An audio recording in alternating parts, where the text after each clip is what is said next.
소송 대상은 집행부로 한정했습니다. 대우조선해양 측은 집행부 외 가담자들은 이번 소송 대상에서 제외됐으나 가담 정도에 따라 형사적 책임을 따지는 고소를 진행할 방침이라고 말했습니다.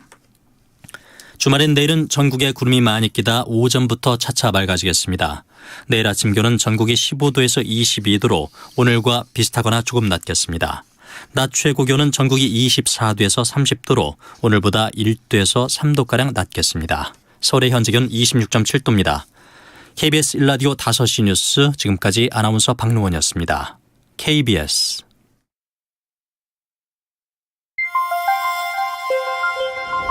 대한민국 중심 채널 KBS 1라디오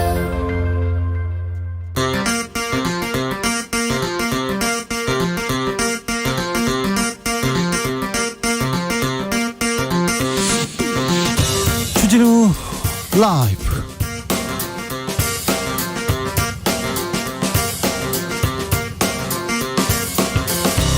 (2022년 8월 26일) 금요일입니다. 안녕하십니까, 주진우입니다. 말도 많고 달도 많았던 가처분 신청, 법원은 이준석 전 대표의 손을 들어줬습니다. 판사 출신 주호영 비대위원장 직무집행 정지됐습니다. 국민의힘 내일 의총을 열어서 권성동 직무대행체제 유력해지고 있습니다. 국민의힘에서는 이의 신청을 제기했는데요. 앞으로 국민의힘은 어떻게 되는 걸까요? 국민의힘의 운명, 정치 맛집에서 분석해 보겠습니다. 윤석열 정부 출범 후 처음으로 국민의힘에서 연찬회를 열었습니다. 이례적으로 윤석열 대통령이 연찬회에 깜짝 방문했는데요. 전 정권 핑계 더는 안 통한다, 민생만 생각할 때다 라고 강조했습니다. 옴미자 주스를 마시면서 술을 마신 것과 똑같은 즐거운 마음으로 결석을 다졌다, 이렇게 얘기했는데, 근데 뒷얘기 무성합니다. 연찬회 직접 다녀온 오연서 기자한테 이 소식 들어보겠습니다. 민주당도 시끄럽습니다. 이재명 방탄 논란이 있었던 당원 80조 개정안 오늘 오후 확정됐습니다. 권리당원 전원투표 조항은 제외됐는데요. 박용진 의원 등 비명계 의원들 비대위의 월권이라면서 반발하고 있습니다. 민주당은 왜 민생이 아니고 경제가 아니고 당원 80조에 매달리는가, 이렇게 말입니다. 정치연구소에서 분석해봅니다. 나비처럼 날아 벌처럼 쏜다. 여기는 주진우 라이브입니다.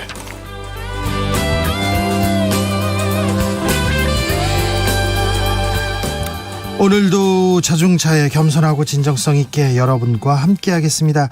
지난주 금요일만 해도 엄청 더웠는데요. 오늘은 8월의 마지막 금요일입니다. 여름 휴가, 아이고 가을 휴가라고 얘기해야 되나요? 여름 휴가 모두 다녀오셨습니까? 휴가 갈 때 반려동물 이렇게 데려갔다 몰래 버리고 온다, 아니 버리고 간다, 이런 얘기 많이 들려옵니다. 휴가철에 버림받는 동물 수가 가장 많다고 하는데 심각하고 마음 아픕니다. 동물 유기 문제 어떻게 생각하는지, 어떻게 해결해야 할까요? 여러분의 의견 들어보겠습니다. 샵 9730, 짧은 문자 50원, 긴 문자는 100원이고요. 콩으로 보내시면 무료입니다. 그럼 주진우 라이브 시작하겠습니다.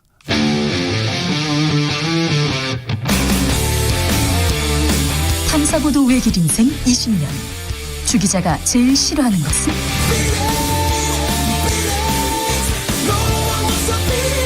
이 세상에서 비리와 부리가 사라지는 그날까지, 오늘도 흔들림 없이 주진우 라이브와 함께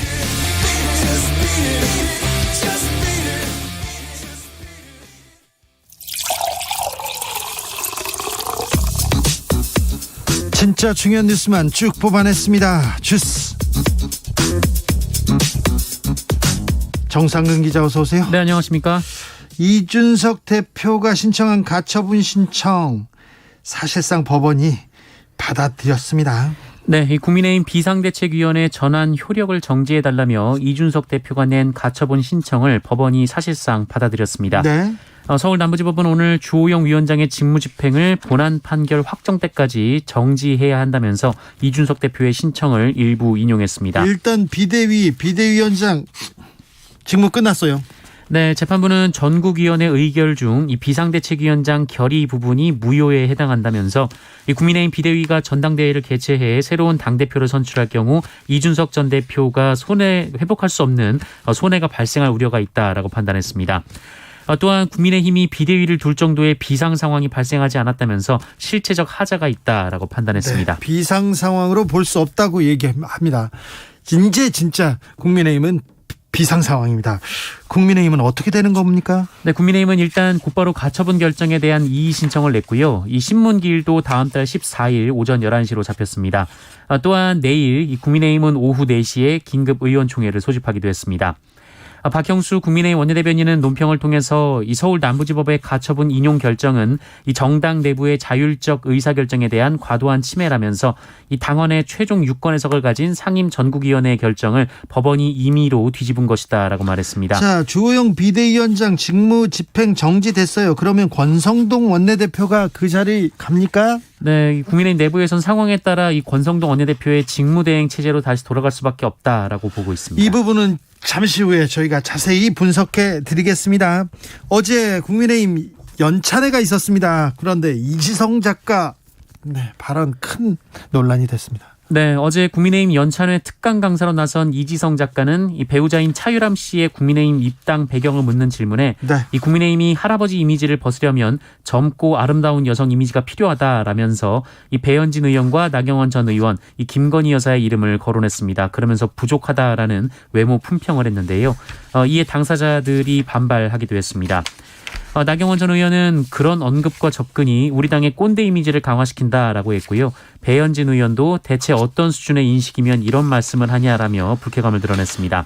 근데 대체 이런 수준의 인식이냐 이렇게 했는데 왜 이 작가를 이렇게 불렀는지 참 이해가 안 갑니다. 이지성 작가 처음에 물러서지 않더라고요. 네, 처음에는 할 말 하며 살겠다라고 반박했는데요. 결국 SNS에 논란을 일으킨 점 정중히 사과드린다며 앞으로 발언에 신중을 기하겠다라고 말했습니다. 이 배우자 차유람 씨도 SNS에 본인 역시 전혀 동의할 수 없는 부적절한 내용이라면서 이 당사자분들과 불쾌하셨을 국민 여러분께도 거듭 송구스럽다고 사과글을 올렸습니다. 윤석열 대통령이 연찬회에 참석했습니다. 술 대신 오미자 주스로 건배를 했는데요.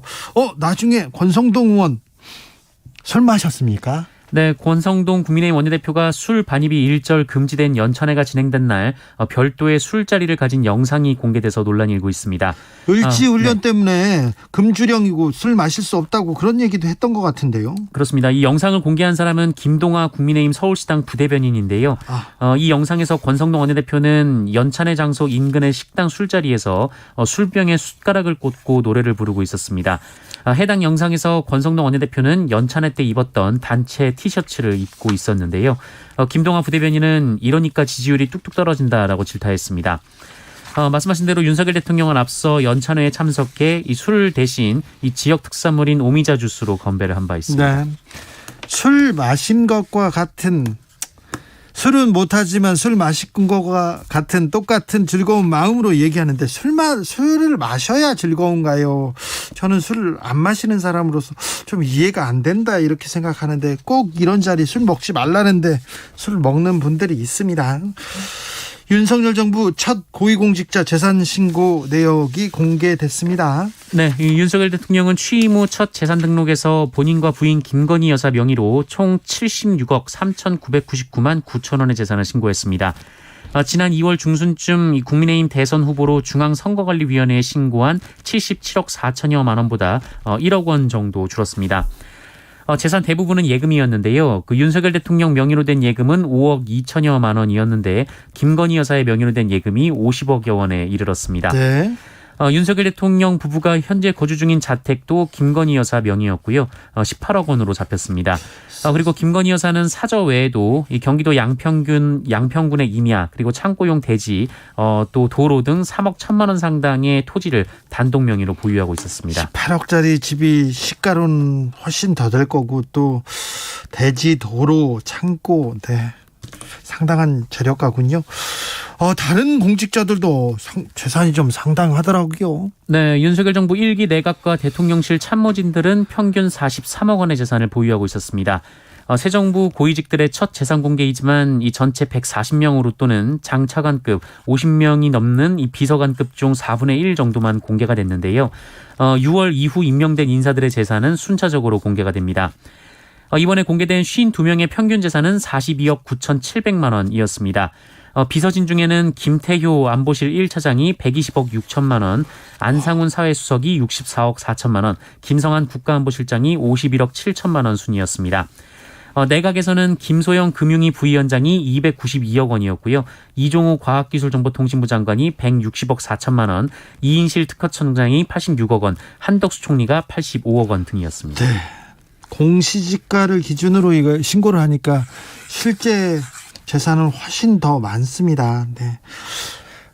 부자들이 고위공직자들 중에 부자가 많습니다. 네, 그럴 수 있습니다. 근데 그분들이 서민 없는 사람들도 조금 헤아려 주셨으면 합니다. 네. 배득식 전 기무사령관 댓글 공작한 혐의로 법정 구속됐어요. 네, 이명박 정부 시절 국군 기무사령부 대원들에게 댓글 공작을 지시한 혐의로 재판에 넘겨진 배득식 전 기무사령관이 파기환송심에서 징역 3년의 실형을 선고받고 법정 구속이 됐습니다. 네. 서울고법은 피고인이 부임하기 전부터 기무사에서 관련 업무가 일부 있었긴 했지만 취임 후에도 고민 없이 위법하고 부당한 지시를 내린 것을 정당화할 수 없다라고 판단했습니다. 어떤 일을 했습니까? 네, 배득식 전 사령관은 지난 2011년 3월부터 2년간 이 기무사의 공작 조직인 스파르타를 동원해서 이 정치 댓글 2만여 건을 게시하도록 지시하는 등 공작을 벌인 혐의로 재판에 넘겨졌습니다. 아니, 군인이 이런 공작, 정치 댓글 달고 그런 거는 진짜 엄격하게 정치 중립을 위반한 엄청난 나쁜 일인데요. 엄청난 범죄인데 왜 무죄를 받았습니까? 그전에는? 네, 2심에서는 이것을 직권남용으로 보긴 어렵다며 무죄 판결을 내렸는데요. 네. 이 대법원에서 유죄 취지로 사건을 돌려보낸 바 있습니다. 아니, 자기 직권, 그러니까 군인이 군인한테 정치 관여해라, 이거는 자기 업무일 수 없지요. 업무일 수 없는데 이 업무를 뛰어넘는 일을, 위법한 일을 했으면 더 강하게, 더 엄하게 처벌해야 될 거 아닙니까? 그런데 직권남용으로 보기 어렵다고 일부 무죄를 했는데 이번에 바로 잡혔습니다. 네. 댓글 공작한 배득식 전 기무사령관 법정 구속됐습니다. 그렇군요. 경찰이 윤석열 대통령 관련 의혹 무혐의 결정 내렸네요. 네, 윤석열 대통령이 검사 재직 시절 산부 토건으로부터 뇌물을 받았다는 의혹에 대해 경찰이 불송치 결정을 내렸습니다. 지난해 7월 이 시민단체인 사법정의 바로 세우기 시민행동은 2011년 9월부터 이듬해 7월까지 윤석열 대통령이 대검찰청 중앙수사 1과장으로 근무할 당시 이 산부토건 관련 사건을 맡았던 서울중앙지검 특수 2부에 부당한 외압을 행사하고 골프 접대에 금품 등을 받았다면서 이 수사기관의 윤석열 대통령을 고발한 사건입니다. 네. 경찰은 윤석열 대통령이 대검찰청 중앙수사 1과장으로 재직할 당시 직무 범위에 특수 2부 수사에 대한 지휘 감독 권한이 없었고 또 부당한 외압을 행사했다고 볼 만한 뚜렷한 증거도 없다라고 밝혔습니다. 이렇게 볼 뚜렷한 증거가 없다, 이렇게 밝혔습니다. 김건희 여사도 무혐의 가닥 잡히고 있다는 내용인데 어떤 혐의입니까? 네, 경찰은 김건희 여사의 허위 경력 의혹을 수사한 결과 사건을 검찰에 넘기지 않기로 결론 내렸다고 합니다. 수사에 착수한 지 9개월 만인데요. 이 범죄의 혐의 여부를 따지기 이전에 공소시효가 지나서 처벌할 수 없다라는 것이 수사 결과라고 합니다. 윤 대통령의 장모 최모 씨는 유죄 판결을 받았네요. 네, 윤석열 대통령 장모 최모 씨가 동업자와 진행 중인 잔고증명서 위조를 둘러싼 민사소송 2심에서 1심과 달리 패소했습니다. 서울고법은 사업가 임모 씨가 윤석열 대통령 장모 최모 씨를 상대로 낸 손해배상 및 수표금 소송에서 피고 최 씨가 원고 임 씨에게 약 5억 여원 및 지연 손해금을 지급하라라고 판결했습니다. 최 씨는 2014년 동업자인 안모 씨에게 약 18억 원어치의 당좌 수표 5장을 발행했고요. 이 안 씨가 원고 임 씨로부터 돈을 빌리면서 이 수표를 담보로 제공했습니다. 이 과정에서 이 통장 잔고 증명서를 임 씨에게 제시를 했는데요. 이 증명서가 허위였습니다. 이후 장모 최 씨는 수표 5장을 사고로 신고했고요. 때문에 원고는 현금화를 못하게 돼서 이를 고소한 바 있습니다. 민주당에서 당원 80조 개정 안 한다, 그런 뉴스를 전해드렸습니다. 그래서 이제 이재명 방탄법 이런 논란도 수그러진다, 이렇게 얘기했는데 민주당에서 당원 80조 개정했어요? 네, 민주당은 오늘 중앙위원회를 열고 당원 80조를 개정했습니다. 당원 80조는 부정부패 관련 법 위반 행위로 기소가 될 시 이 당직자의 직무를 정지하는 내용인데요. 민주당 지도부는 원래 이를 기소시에서 하급심 유죄 판결 시로 바꾸려다가 원안을 유지하고 대신 구제 판단의 주체를 윤리심판원에서 당무위로 바꾸는 절충안을 낸 바 있습니다. 하지만 해당 개정안은 지난 24일 중앙위원회 투표로 부결이 됐는데요. 당시 당원 투표 우선 개정안과 함께 상정이 됐다가 제적 과반의 찬성을 받지 못했습니다. 하지만 이날 중앙위원회에는 80조 개정안만 별도로 올린 민주당 지도부의 판단을 받아들였습니다. 이날 중앙위원회는 총 566명 중 418명이 투표에 참여했고요. 찬성 311명으로 재석 대비 과반을 넘겼습니다. 민주당 지도부에서 이렇게 또 별도로 올렸군요. 민주당 지도부에서 민생을 위한, 경제를 위한, 국민을 위한 뭘 한다, 이런 뉴스를 전해준 게 언젠지 잘 모르겠습니다. 민주당은 언제까지 당원 80조에 이렇게 매달리고 있을 건지, 이 부분에 대해서도 잠시 후에 저희가 자세하게 분석해 봅니다. 아기가 운다고 기내에서 난동을 부린 40대가 있었습니다. 구속영장 신청됐습니다. 네, 제주 서부경찰서는 제주행 항공기에서 울고 있는 아기의 아버지에게 폭언을 하고 침을 뱉은 혐의로 46살 남성에 대해 구속영장을 신청했습니다. 이 남성은 지난 14일 오후 김포공항에서 출발해서 제주로 가던 에어부산 항공기에서 이 막 돌이 지난 아기가 울음을 터뜨리자 시끄럽다면서 좌석에서 일어나 폭언을 퍼붓고 난동을 부렸습니다. 또한 승무원의 제지에도 마스크를 벗고 아기 아버지의 얼굴에 침을 뱉었고요. 이 멱살을 잡는 등 폭행을 했습니다. 이 남성은 승무원들에게 제압돼 제주도에 도착한 후 경찰에 인계가 됐는데요. 이 침을 뱉고 피해자 멱살을 잡은 행위를 부인했지만 경찰은 목격자 진술 등을 토대로 항공기 내에 폭행 혐의를 적용했습니다. 항공기 내에서 이렇게 난동 부리지 않습니까? 이거 중대하게 처벌받습니다. 네, 항공보안법 제46조에 따라 5년 이하의 징역에 처해집니다. 네. 구속영장 청구됐습니다. 항공기 이 난동범. 여성 직원에게 밥 짓게 하고 빨래 시킨 새마을금고 얘기 저희가 뉴스 전해드렸는데요. 특별 근로감독 시작됐습니다. 네, 최근 여직원들에게만 밥 짓기와 빨래를 시켜서 사회적 논란을 빚은 새마을금고에 대해서 이 노동당국이 특별 근로감독을 시작했습니다. 이 사건이 불거진 것은 이 새로 채용된 직원의 신고에 의한 것이었는데요. 알고 보니 이 지점에서는 여직원들에게 돌아가면서 같은 지시를 내린 것으로 파악됐습니다. 어디예요, 어디? 네, 전북 남원시의 동남원 새마을금고인데요. 아이고, 전북 남원 동남원 새마을금고요? 네, 고용부 전주지청은 오늘부터 근로감독관 8명으로 구성된 특별 근로감독팀을 꾸리고 해당 사업장에 대한 직장 내 괴롭힘, 성차별 조사, 그리고 조직문화 진단을 실시할 예정입니다. 이를 통해 노동관계법 위반 사항이 적발될 경우 사법 처리 등 엄정하게 조치할 방침이고요. 이 조사 결과와 조직문화 진단 결과를 공개하기로 했습니다. 캠핑장에서 마약을 한 남성들이 있습니다. 충격적입니다.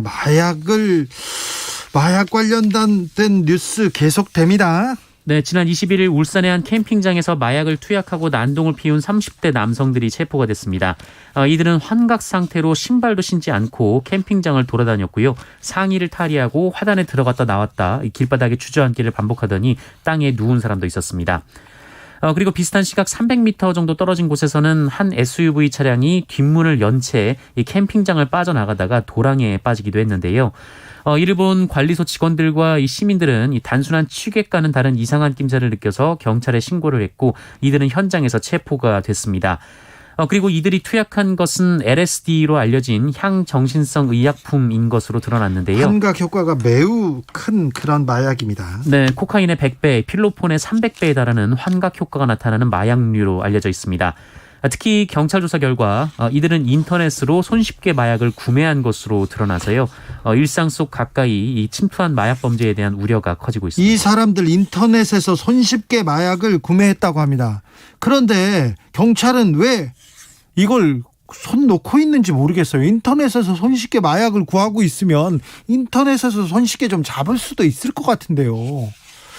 뭐 하고 있는지 참 경찰들 고생하시지만 이런 부분 지금 마약 사범들, 마약 관련된 뉴스가 계속 늘어납니다. 강남 클럽에서 그리고 어디 주점에서 또 어떤 분들은 뭐 SNS에 막 남자친구가 마약했어요 이런 얘기를 올리고 있는데 왜 경찰은 가만히 있는지 마약이 생활 속에 침투하기 전에 지금 빨리 수사하고 빨리 막아야죠. 네.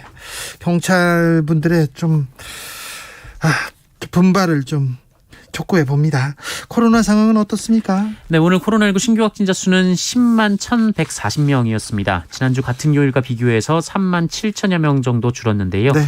최근 신규 확진자 수는 전주 대비 감소 추세를 보이고 있습니다. 택시 요금이 또 오를 것 같습니다. 네, 서울시가 택시 기본 요금을 800원 이상 올리는 안을 검토 중에 있습니다. 잠시만요. 한 번에 800원이요? 네, 20% 정도 올린다라고 하는데요. 800원이요? 네, 현재 서울시의 택시 기본 요금이 3,800원인데 그대로 올리게 되면 기본 요금이 4,400원에서 4,600원 정도 될 것으로 추정이 되고 또 있습니다. 심야 할증 이렇게 대폭 늘린다면서요. 네, 현재 검토 중인 방안 가운데는 밤 12시부터 다음 날 오전 4시까지 심야 할증 시간인데 이것을 밤 10시부터 앞당기는 안이 유력하게 검토가 되고 있습니다. 여기에 택시 수요가 몰리는 밤 11시부터 오전 2시에는 기존 할증 요율인 20%보다 높은 40%를 적용하는 안이 검토가 되고 있습니다. 40%요? 네, 이렇게 되면 해당 시간대 기본 요금은 현행 4,600원에서 5,300원까지 올라가게 됩니다.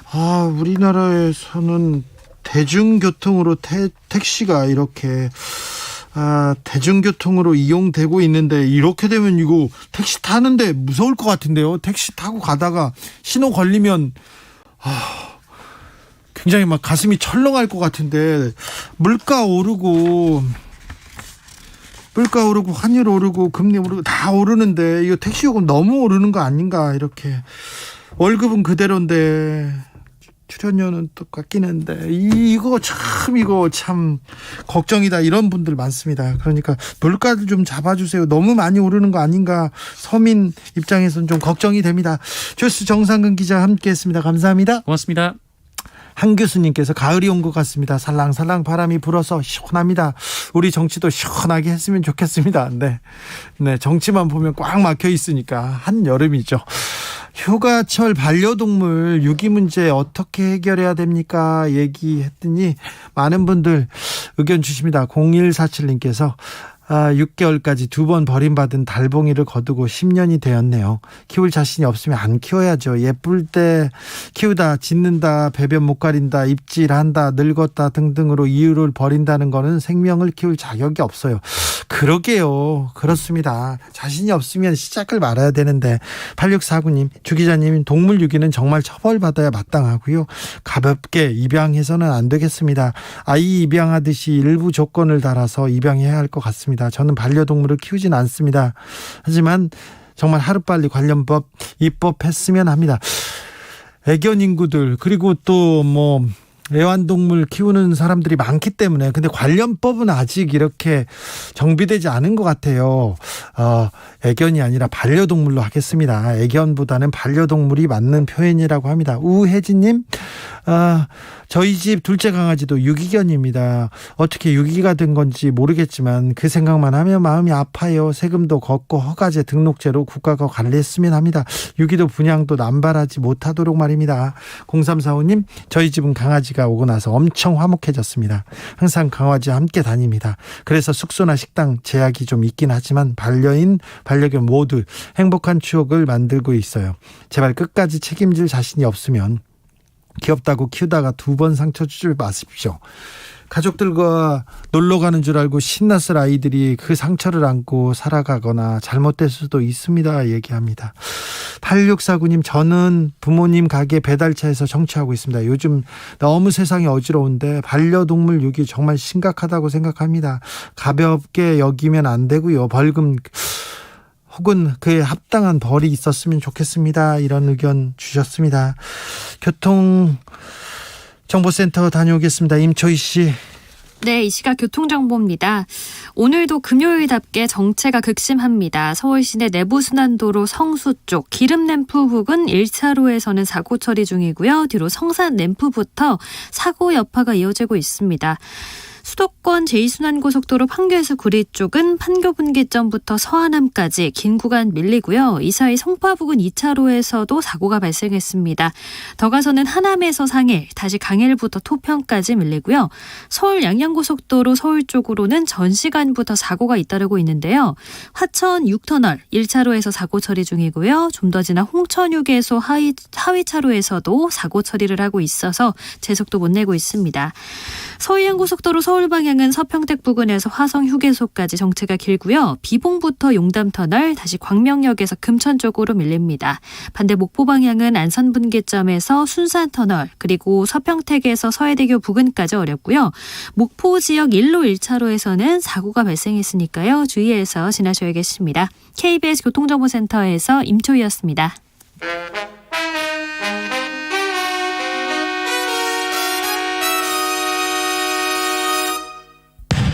주진우 라이브 돌발 퀴즈. 오늘의 돌발 퀴즈는 객관식으로 준비했습니다.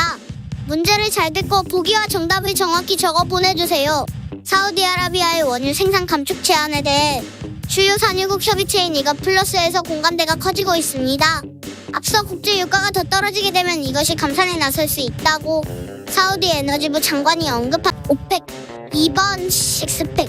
샵9730 짧은 문자 50원, 긴 문자는 100원입니다.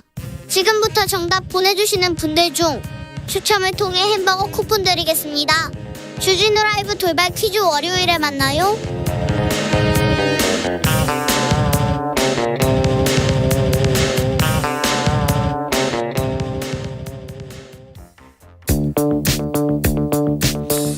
대한민국 정치의 새로운 100년을 준비한다. 21세기형 국회 싱크탱크 정치연구소 영앤영. 정치권에 보내는 고급진 정치 컨설팅입니다. 오늘도 뜨겁게 달려보겠습니다. 영앤영의 첫 번째 영, 최영일 평론가 어서 오세요. 안녕하세요. 또 다른 영, 엄경영 시대정신연구소장 어서 오세요. 네, 안녕하세요. 네, 식스팩이죠. 네. 뭐예요? 이준석 전 국민의힘 대표가 낸 가처분 신청 일부 인용됐습니다. 네. 그런데 사실상 이준석 대표의 손을 들어줬습니다. 그래서 이 주호영 비대위원장 직무 집행 정지됩니다. 그러면 비대위가 안 되면 이거 어떻게 되는 겁니까? 대혼돈에 빠졌죠. 사실은 12시가 되기 전 속보를 보고 좀 놀란 게 예. 연합뉴스 일보. 자, 주호영 비대위원장 직무집행 정지. 예. 그럼 인용됐네? 깜짝 놀랐어요. 근데 바로 이어서 속보가 가처분 신청 각하. 네. 각하라고 하는 거는 법원이 안 다룬다. 돌려보내는 거거든요. 네, 다루지 않는다는 거죠. 이게 두 개가 충돌하잖아요. 속보가. 어떻게 된 거야? 나중에 내용을 보니까 결정은 하고 각하라는 것은 이제 채권자는 이준석 전 대표. 네. 사실 전 대표에서 전이 또 떨어집니다. 네. 직무정지된 대표가 되는 거죠, 다시. 네. 그리고 채무자는 국민의힘 이렇게 돼 있어요. 네. 근데 국민의힘이 아니고 채무자는 주호영 비대위원장이어야 맞다. 그렇죠. 라는 정도의 절차적인 문제였고 나머지는. 내용은 이준석 대표의 주장을 거의 다 받아들인 셈입니다. 네. 그래서 사실 내용을 다 파악하고 나니 이준석 완승, 예. 국민의힘 지도부 완패 이 상황이 된 거죠. 네. 네. 이준석 전 대표의 정치적 승리로 귀결이 됐고요. 윤핵관, 이른바 권성동 원내대표, 그리고 장제현 의원, 그다음에 이철기 의원, 핵심 3인방이죠. 이분들과 윤 대통령의 정치적 패배다. 이렇게 한마디로 정리할 수 있을 것 같고요. 네. 다만 앞으로 그럼 국민의힘이 어떻게 될 거냐. 일단은 권성동 직무대행 체제로 돌아간다. 네. 그렇게 보면 될 것 같은데요. 다만 권성동 원내대표도 책임론이 비등하기 때문에 네. 사퇴가 불가피해 보입니다. 이렇게 되면 새로운 원내대표를 뽑아서 그 원내대표 중심으로 과도기 수습 이걸 이제 맡게 될 것 같고요. 권성동 원내대표가 책임을 지지 않고 비대위에도 참여했지 않습니까? 물러날까요? 물론 지금까지는 버텼는데 점점 이 책임론에 대한 압박이 강해질 거기 때문에 제가 보기에는 더 이상 버티기 어렵다고 봅니다. 그렇게 되면은 이게 이제 당청 관계가 지금 당대 관계죠. 과거 당청 관계라고 했는데 당대 관계가 수직적 관계 내지는 원청 하청 관계에서 새롭게 이를테면 이제 평등한 관계라든지 새롭게 관계 정립이 시도될 것 같고요. 그리고 만약에 상황이 더 악화되면 당에서 그러니까 국민의힘과 윤석열 대통령의 차별화 시도 심하면 탈당 얘기도 나올 수 있다. 벌써요. 네, 그렇게 정리해볼 수 있는데 결국은 2024년 총선에서 국민의힘이 승리하려면 어떻게 하면 되느냐. 윤석열 대통령 얼굴로 선거를 치르면 승리할 수 있냐. 이게 관건이거든요. 네. 그래서 이거에 대한 회의가 확산하면은 탈당 얘기가 조기에 나올 수도 있다. 그래서 지지율이 중요한 거고요. 네네. 그래서 지금 이 가처분이 중요한 건데 예. 또 국민의힘 또 비대위를 또 가야 됩니까? 이거 참 자, 어떻게 이게 해결할까요? 비대위. 이게 되게 아이러니하기도 하고 이게 모순적인 상황이. 예. 자, 오늘 핵심 내용은 뭐냐면 그동안 절차적 문제 없다예요. 절차를 다 거쳤거든요. 그 절차적 문제에 만약 뭐 미미한 하자가 있다 하더라도 후속 조치를 그건 바로잡을 수 있으니까 문제 없다고 했는데 저는 이게 면이 구겨졌다. 우리가 이런 표현을 쓰는데 그렇죠. 지금 이 여당 지도부를 보세요. 비대위원장은 판사 출신. 지금 이 또 당연직으로 권성동 들어가 있는 원내대표는 검사 출신. 네. 다 이 율사 거기다 법조인 출신인데 이준석 전 대표는 뭐 법과는 관계없는 비법조인이에요. 네. 그런데 빵 이건 아니다. 근데 그냥 나가 떨어졌어요. 근데 오늘 잘 보시면 결정문에 중요한 대목이 있습니다. 그동안은 절차적 하자를 주장한 거예요. ARS 방식도 문제다 등등. 그러니까 이런 건 문제 아니다. 절차적인 것보다 실체적 하자가 있다. 근데 이게 나중에 지금 이의 신청을 해도 어떤 논쟁이 붙냐 하면 아니 정당 내부에 왜 사법부가 개입해서 감나라 하시오. 이거 판사 성향이 문제 아닙니까? 예. 오늘 그런 얘기가 나왔는데 과도한 침해라고 반발했죠. 국민의힘에서는. 엄중한 얘기가 있어요. 예. 뭐냐면 헌법에 예. 정당의 설립은 자유예요. 예. 당원 당규 정강정책 다 적어도 자유민주주의 체제 내에서 주장할 수 있는 모든 걸 정치로 담을 수 있는데 정당의 운영과 절차는 민주적이어야 한다. 네. 그럼 여기서 문제가 이거죠. 자, 지금 이준석을 몰아내고 비대위 체제로 지도부를 바꾼 것은 민주적 절차였느냐 하는 건데 이게 위헌 소지가 있는 거예요. 뭐라고 얘기를 하냐면 수십만 당원과 국민 여론까지 참여해서 국민까지 참여한 거죠. 선출한 당대표를 비상 상황 아닌데 네. 최고위원들이 슬그머니 한 명, 두 명 사퇴하더니 어이구야 이거 비상 상황이네 하고 만들어버린 거 아니냐. 그래 놓고 다시 네. 또 다시 들어왔어요. 그러니까 이거 당 기능에 아무 문제 상실이 없다. 비상 상황 아닌데 내부에서 비상 상황이라고 한 게 민주적 절차를 위배해서 당원들의 권리를 침해했다. 이렇게 판시한 거예요. 네. 자, 한번 돌아가 보시자고요. 그럼 어떻게 되는 거냐면 권성동 원내대표가 이거 권위가 아닙니다. 네. 6개월 당원권 정지, 윤리위에서 시작이 된 거죠. 6개월 이 대표 직무만 정지되는 거니까 직무 대행으로 6개월 갑니다. 라고 유권 해석해놓고 그다음에 바뀐 건 배현진 최고위원이 이대로 안 됩니다. 저 사퇴. 근데 나중에 최고위에 들어가잖아요. 네. 사퇴가 처리 안 됐어요. 예. 이렇게 된 건데 그때로 돌아가라는 거예요, 결국은. 네. 비대위는 어려운데 지금 비상 상황은 터진 게 맞는데 네. 비대위는 안 되는 아주 묘한 상황이 그래서 됐습니다. 법원이 정당 자율성의 범위를 벗어났다. 네. 지금 정당의 민주적 내부 질서에 반한다 이렇게 결론을 냈습니다. 네. 이희랑님께서 비상 상황이 아닌 게 비상 상황이 됐네요. 지금 비상 상황 맞죠? 그래 됐어요. 네, 그렇습니다. 그렇게 맞는데 앞으로 예상되는 시나리오는 대략 한 세 가지 정도 될 것 같습니다. 중요하죠. 네, 일단은 새로운 원내대표를 선출해서 그 원내대표 중심으로 직무대행 체제. 그러니까 방금 최평론가 말씀하신 대로 권성동 원내대행의 당대표 직무대행 네. 이렇게 돌아가는 거죠. 네. 이렇게 이제 돌아갈 가능성이 첫 번째 시나리오가 있고요. 네. 이렇게 되면 작년 전당대회가 6월 11일 실시됐어요. 그렇죠. 그러면 대략 한 달 전쯤에 다시 실시하면 되겠죠. 5월 달에 예정대로 실시될 가능성. 이게 첫 번째 시나리오고 두 번째 시나리오는 이 윤석열 대통령하고 이준석 대표가 만나서 전격적으로 이 상황을 봉합하고 화합하는 거죠. 그러면서 이준석 대표가 지금 복귀한다고요? 당장 당대표 복귀가 안 되니까 네. 사퇴를 하고 조기 전당대회를 실시한다. 이게 이제 두 번째 시나리오고 지금껏 정치력을 보여주지 못한 두 분께서 갑자기 정치적 합의를 한다고요? 그럴 가능성은 적어 보이지만 네, 아무튼 네. 예상되는 시나리오 중에 두 번째다. 하나. 네. 그리고 마지막 세 번째 시나리오는 지금 얘기가 벌써 되고 있죠. 윤석열 대통령이 신당 창당을 주도한다. 그러니까 신당 창당 내지는 분당론이 얘기가 되고 있는데 문제는 이제 걸림돌이 있어요. 윤석열 대통령 지지율이 한 50%쯤 되면 성공 가능성이 있거든요. 네네. 그러니까 일례로 노무현 대통령 때 2003년 11월 달에 열린우리당. 열린우리당을 창당해서 그 이듬해 152석 과반을 확보했죠. 근데 이때는 그러니까 탄핵이 기각되면서 그렇죠. 그 에너지를 역풍이 노무현 있었죠. 대통령이 받아서 된 건데 이번에는 이제 명분도 약하고 지지율이 너무 떨어진다. 그래서 이 세 번째 시나리오는 이 실현되기가 쉽지 않을 것 같다. 이렇게 보여집니다. 사실 어제 국민의힘 의원들 그리고 장관들 대통령까지 모여서 연찬회를 열었어요. 네.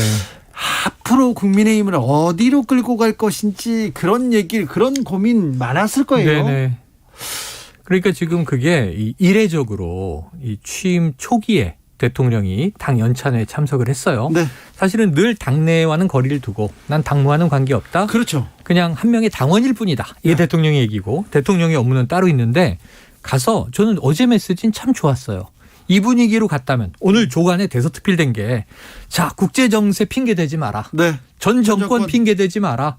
그리고 이제 우리가 100일 지났으니까 오롯이 다 끌어안고 네. 국민과 민생만 생각하면 문제가 해결될 것이다. 오미자로 건배까지 거기까지 네네. 좋았어요. 을지훈련이니까 술 안 됩니다. 네. 술 마신 것 같이 즐거운 기분으로 함께하고 나 집에 가기 싫어요. 이런 얘기가 나오면서 국무위원들이. 네. 근데 제가 좀 아이러니했던 건 뭐냐면 한동훈 장관이 제일 스타였어요. 당내에서.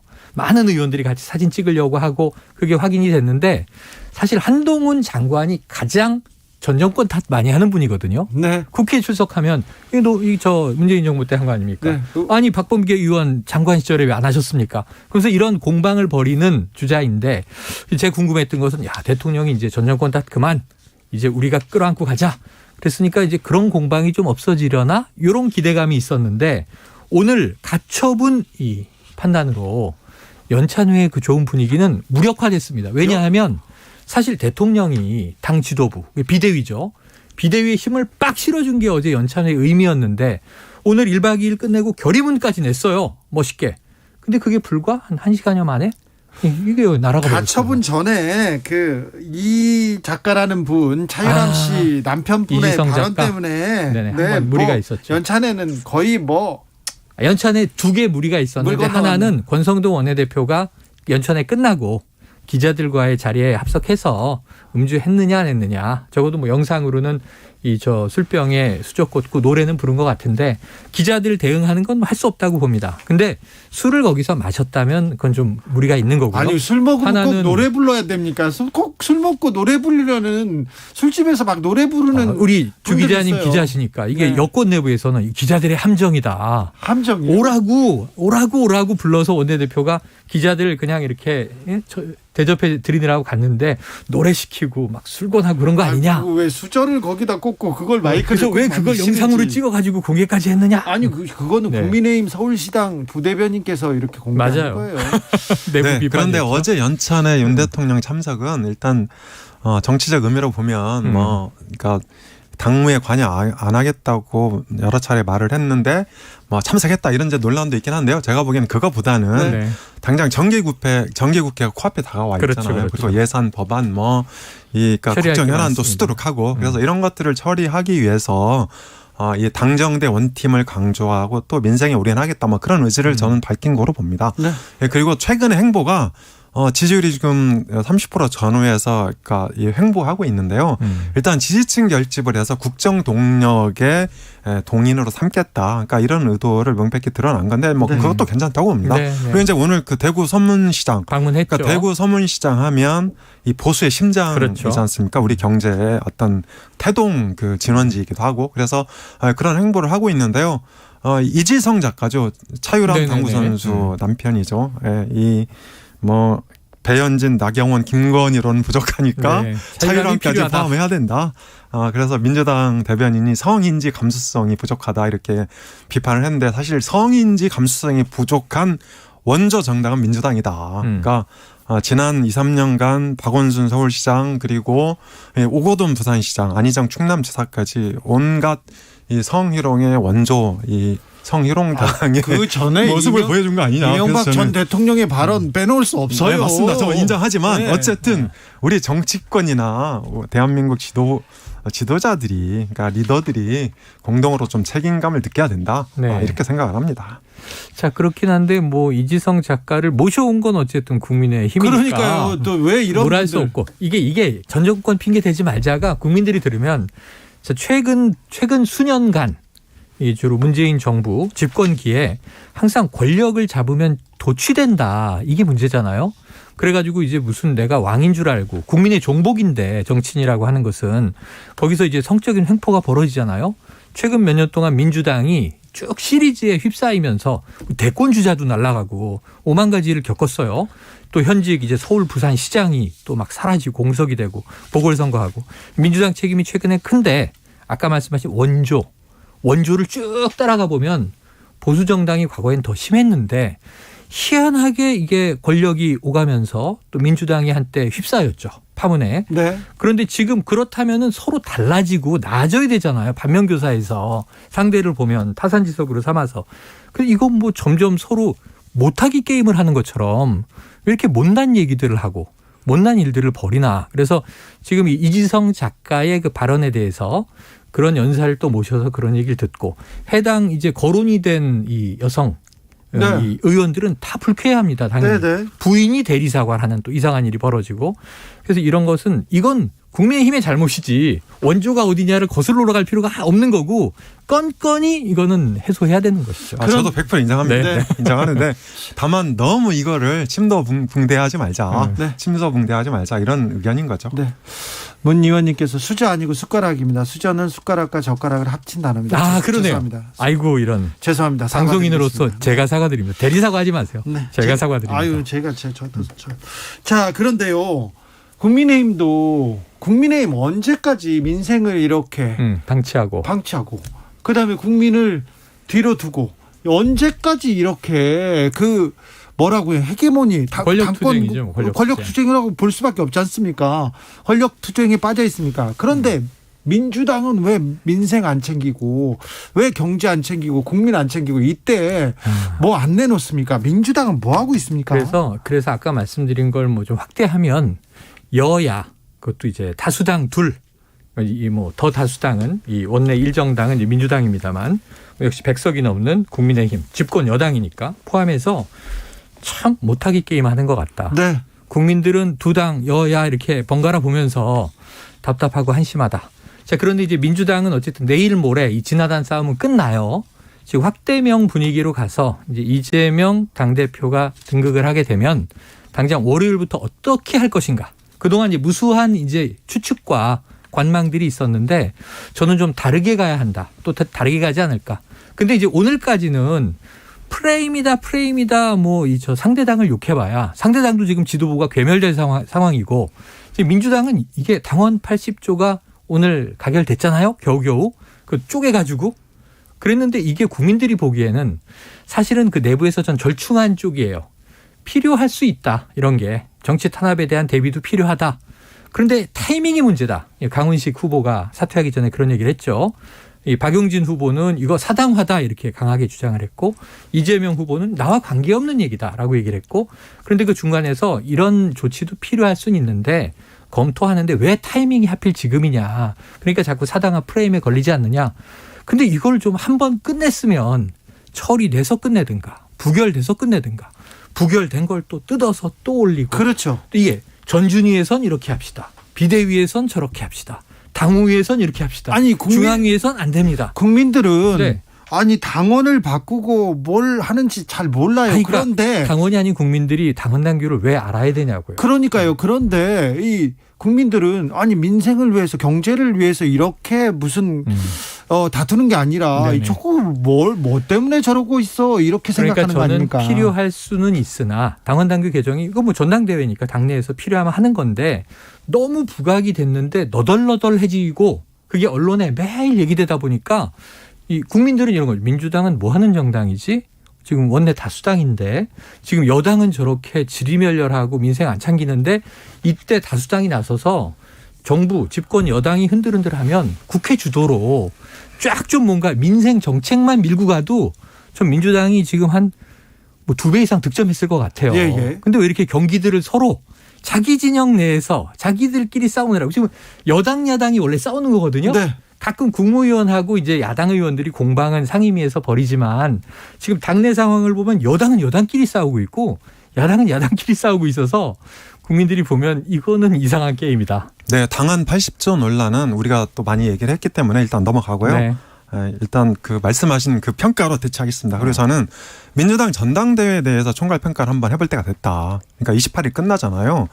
그런데 민주당 전당대회를 보면 이재명 후보가 후보로 지칭하죠. 이재명 후보가 지금까지 서울 경기 빼고 다 했어요. 맞아요. 다 했는데 15개 시도 다 했는데 80%에 가까운 득표를 하고 있다. 앞습니다. 네, 그래서 여론조사에서 70% 내지 80% 찬성이면 만장일치로 보는 견해가 있어요. 그래서 민주당 전당대회는 사실상 이재명 추대대회다. 전 이렇게 규정을 하고 싶고요. 만약에 이재명 당대표가 결정이 되면 김대중 대통령 이후에 가장 강력한 당대표가 출연하는 거다. 일단 이렇게 이제 의미를 부여할 수 있을 것 같아요. 그런데 다만 여기서 우리가 한번 짚어봐야 될 대목이 있는데 지금까지 당원, 그러니까 민주당 권리당원이 117만 명입니다. 그러니까 한 80만 명 되다가 대선 이후에 많이 늘었어요. 늘었죠. 개딸의 영향으로 이제 풀이할 수 있는데 어쨌든 투표율이 30%대 중반에 머물렀다. 그런데 우리나라 그러니까 진보 성향 유권자들은 진보 정당이나 진보 정당 후보를 심판할 때 투표를 안 하는 경향이 있습니다. 이번 6.1 지방선거 때 광주 지역 투표를 얼마인지 아십니까? 30% 중반이었습니다. 네, 35% 내외. 네, 그리고 지난 6.1 지방선거 전체 투표율도 50.9% 굉장히 낮았죠. 그리고 이명박 대통령한테 500만 표 차로 진 2007년 대선이 우리나라 대선 사상 가장 낮은 6.3%였습니다. 그리고 2008년 총선도 48.9%로 가장 낮았거든요. 이럴 때 모두 진보정당이 패배했어요.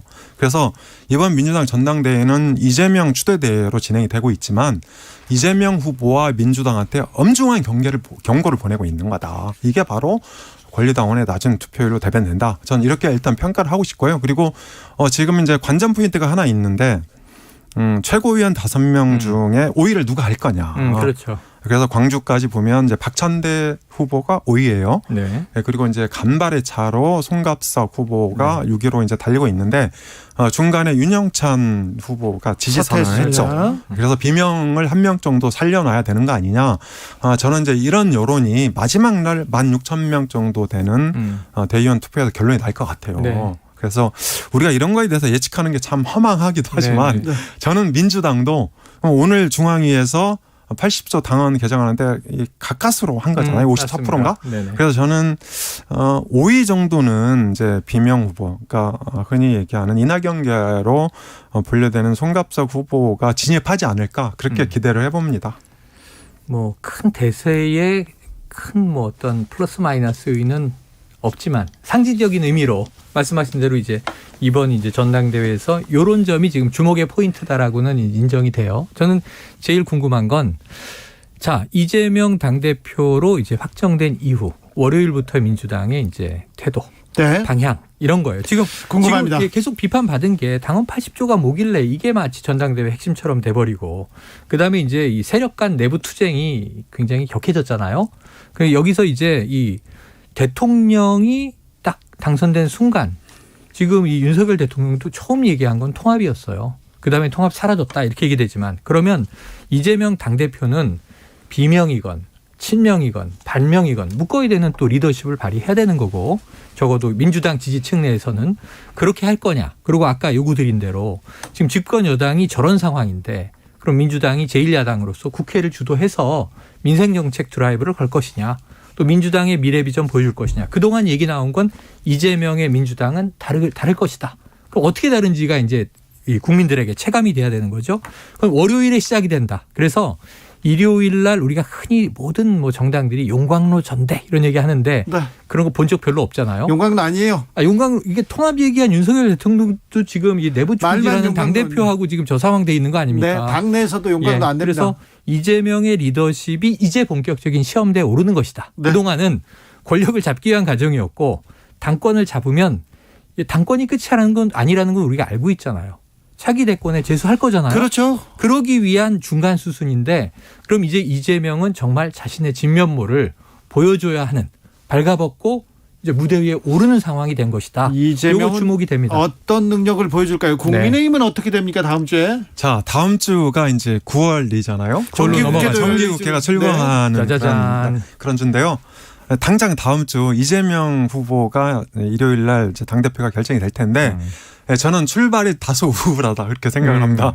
왜냐하면 다음 주 전국은 1강 2중 구도다. 1강은 이준석 전 대표, 네. 그다음에 2중은 윤석열 대통령과 이재명 당대표. 아하. 이렇게 이제 그 관계가 설정이 돼서 진행이 될 것 같아요. 그래서 다소 스포트라이트를 받지 못하는 당대표의 출발이다. 이렇게 이제 볼 수 있을 것 같은데 당장 다음 주에 정기국회가 개회되는데 되게 큰 현안이 3개 정도 있는 것 같아요. 첫 번째는 김건희 여사와 관련된 그 국정조사, 그리고 이제 김건희 특별법도 민주당에서 지금 발의를 했죠. 예. 네, 그게 있고 한동훈 탄핵론 어떡할 거냐. 네. 이재명 대표가 한동훈 탄핵론 얘기한 적이 있어요. 그다음에 하나 더 있죠. 이상민 행안부 장관 탄핵론. 그래서 이것도 민주당에서 계속 주장을 하고 있는데 이 3가지가 핵심 쟁점이 될 건데 여기서 이재명 당대표가 어떤 리더십을 발휘할 거냐. 그게 관건이라고 봅니다. 저 그거 핵심 쟁점 안 될 것 같아요. 그러면요? 짚으신 것들은 다 일단은 네. 대여 투쟁 입장에서 뭐 이 의원 그룹들에서 특히 이제 강경파라고 이제 언론들이 부르는 쪽에서 제기가 됐는데 우상호 비대위원장도 특검법, 영부인 특검법, 그건 아니다. 뭐 이런 얘기도 나왔고 이재명 당대표가 등극하면 전 민생 중심으로 찌르고 간다. 네. 근데 거기서 이제 반격은 뭐냐면 사법 리스크죠. 네. 드디어 지금 사실은 대리전 양상으로 이 김건희 여사 대 김혜경 씨 논란이 있는 거잖아요. 네. 근데 그거는 좀 완급 조절할 거고 아까 말씀하신 대로 이준석, 윤석열 대통령이 스포트라이트를 받는데 네. 이재명 대표는 내부 수습하면서 내부 통합하면서 천천히 가도 되겠습니다. 윤석열 대통령 지지율 30% 전후라고 소장님께서 말씀하셨는데 개요 말해야 됩니다. 네. 저희 한국갤럽이 지난 23일부터 25일까지 조사했습니다. 국정수행 잘하고 있다. 대통령 잘하고 있다. 응답은 27%니까 30% 전후 네, 다 되고 아래. 있으니 이 정도 내용입니다. 자세한 내용은 중앙선거 여론조사심의위원회 홈페이지 참조하시면 됩니다. 1578님 택시기사도 힘듭니다. 택시요금 인상 부정적으로 표현하는 거 한번 생각해 주세요. 저는요 택시요금이 인상돼서 택시 기사님들한테 이게 가야 되는데 산악금만 오르고 사장님한테만 가는 거 그거에 대해서 굉장히 우려하는 사람입니다. 그동안 그래왔죠. 네, 택시비가 만약에 오른다면 택시 기사님들도 고생한 만큼 좀 보답받게 좀 만들어 주십시오. 두 분 감사합니다. 고맙습니다. 감사합니다.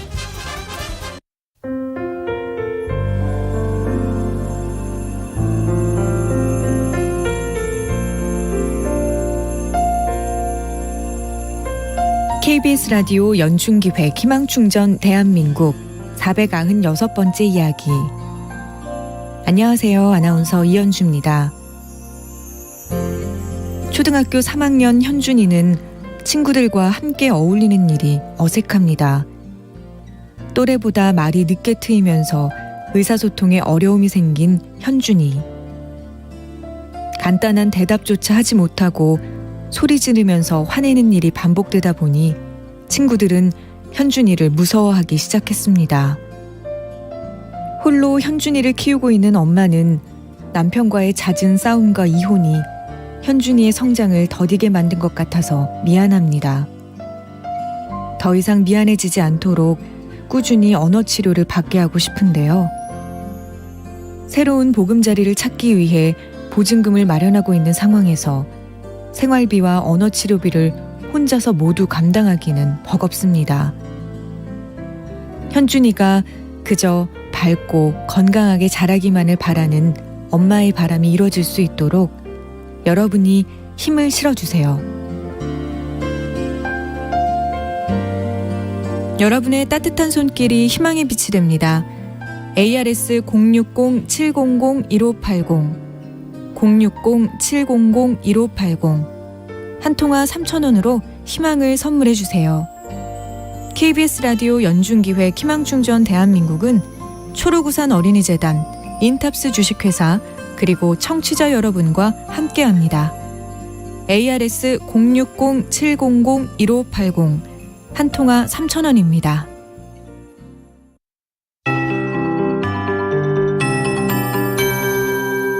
KBS 58분 날씨. 계절의 변화가 뚜렷합니다. 선선함이 깊어지는 아침 저녁 사뭇 느끼실 겁니다. 오늘 아침도 서울이 19.9도로 8월 들어서 아침 기온이 가장 낮았습니다. 평년보다 1.5도 낮았던 아침 기온과 더불어 낮 동안에도 28.4도까지 오르면서 평년보다 0.1도 낮았고요. 전국적으로 낮 기온도 크게 높지는 않았습니다. 이번 주말 휴일도 제법 아침 저녁으로 서늘하거나 선선하겠고요. 낮 기온도 30도 미만을 유지하겠습니다. 내일 아침 최저기온 서울 18도로 오늘보다 조금 더 떨어지겠고요. 전국이 15도에서 23도 분포. 일요일은 서울이 16도까지 아침 최저기온 떨어지겠고요. 대관령의 일요일 아침 최저기온은 한 자릿수까지 내려가 9도로 예상됩니다. 내일은 서울의 낮 기온이 강릉, 세종, 대전과 함께 26도, 광주와 대구는 28도까지 오르겠고요. 전국이 24도에서 29도의 낮 기온 예상됩니다. 일요일도 거의 엇비슷한 낮 기온이 이어질 전망이고요. 글피까지 가끔 구름 많은데 아침 기온 이렇게 제법 선선하고 오늘 늦은 밤에는 서해 5도에 비가 좀 내립니다. 내일 새벽 한때 경기 북부나 강원 영서 북부에 곳에 따라 비가 오겠고요. 서울 등 그 밖의 중부 일부도 내일 곳에 따라 빗방울이 떨어진 뒤 점차 오전부터 맑아지겠습니다. 지금 서울 기온 26도입니다. 최영우였습니다.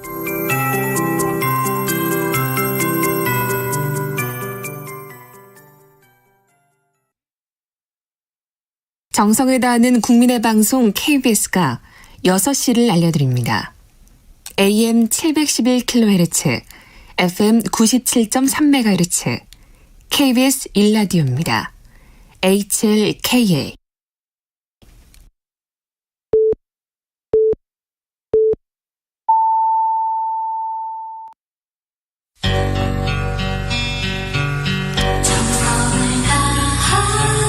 정성을 다하는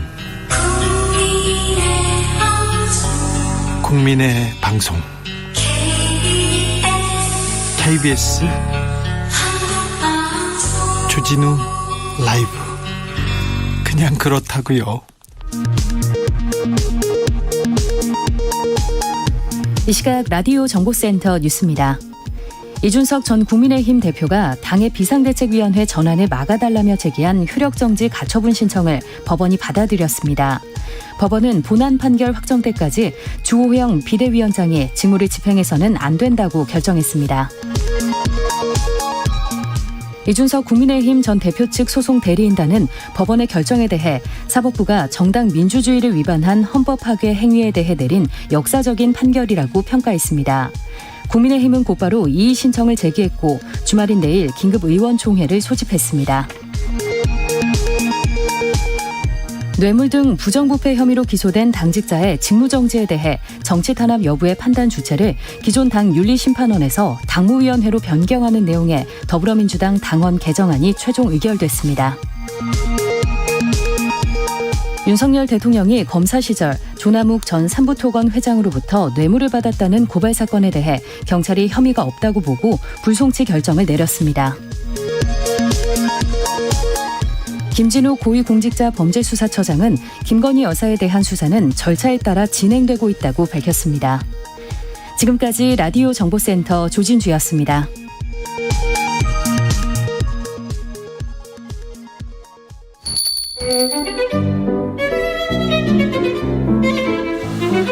어서 오십시오. 고품격 정치 토크의 세계로 오신 여러분 환영합니다. 구성급 정치 맛집 메인 셰프 소개합니다. 깨어있는 정치지성 15,000보 못 걷습니다. 하지만 영원한 현역입니다. 전 실장, 전 장관 박지원 전 국정원장 모셨습니다. 안녕하세요. 네, 안녕하세요. 원장님. 이제 걷습니다. 네, 이제요? 15,000보 못 걷잖아요. 그렇지. 걷기 시작했습니까? 네. 네. 이제 화장실 같은 건 걸어서 갑니다. 네, 잘하셨습니다. 자, 곧 15,000보 걷습니다. 국민의힘은 못 걷더라고요. 국민의힘 어떻게 됩니까? 국민의힘 오늘 사법부의 절묘한 판단으로 네. 미사일 맞고 완전히 콩가루 집안 돼버렸죠. 이거 비상 상황이에요. 비상 상황이 아니었는데 비상 상황이 돼버렸네요. 비상 상황이 됐죠. 네. 나는 결과적으로 네. 윤석열 대통령께서 당무에 개입하지 않는다라고 네. 했지만은 리더십에 큰 상처를 입었다. 그렇죠. 예, 그리고 윤석열은 다시 죄송합니다. 이준석은 다시 떴다. 네. 이렇게 생각합니다. 네.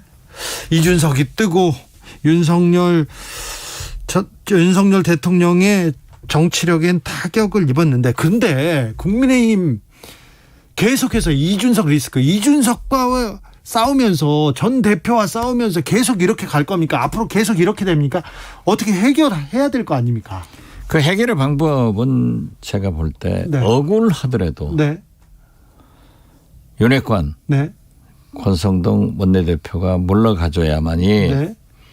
해결되고, 특히 이준석 전 대표를 진정시킬 수 있을 것입니다.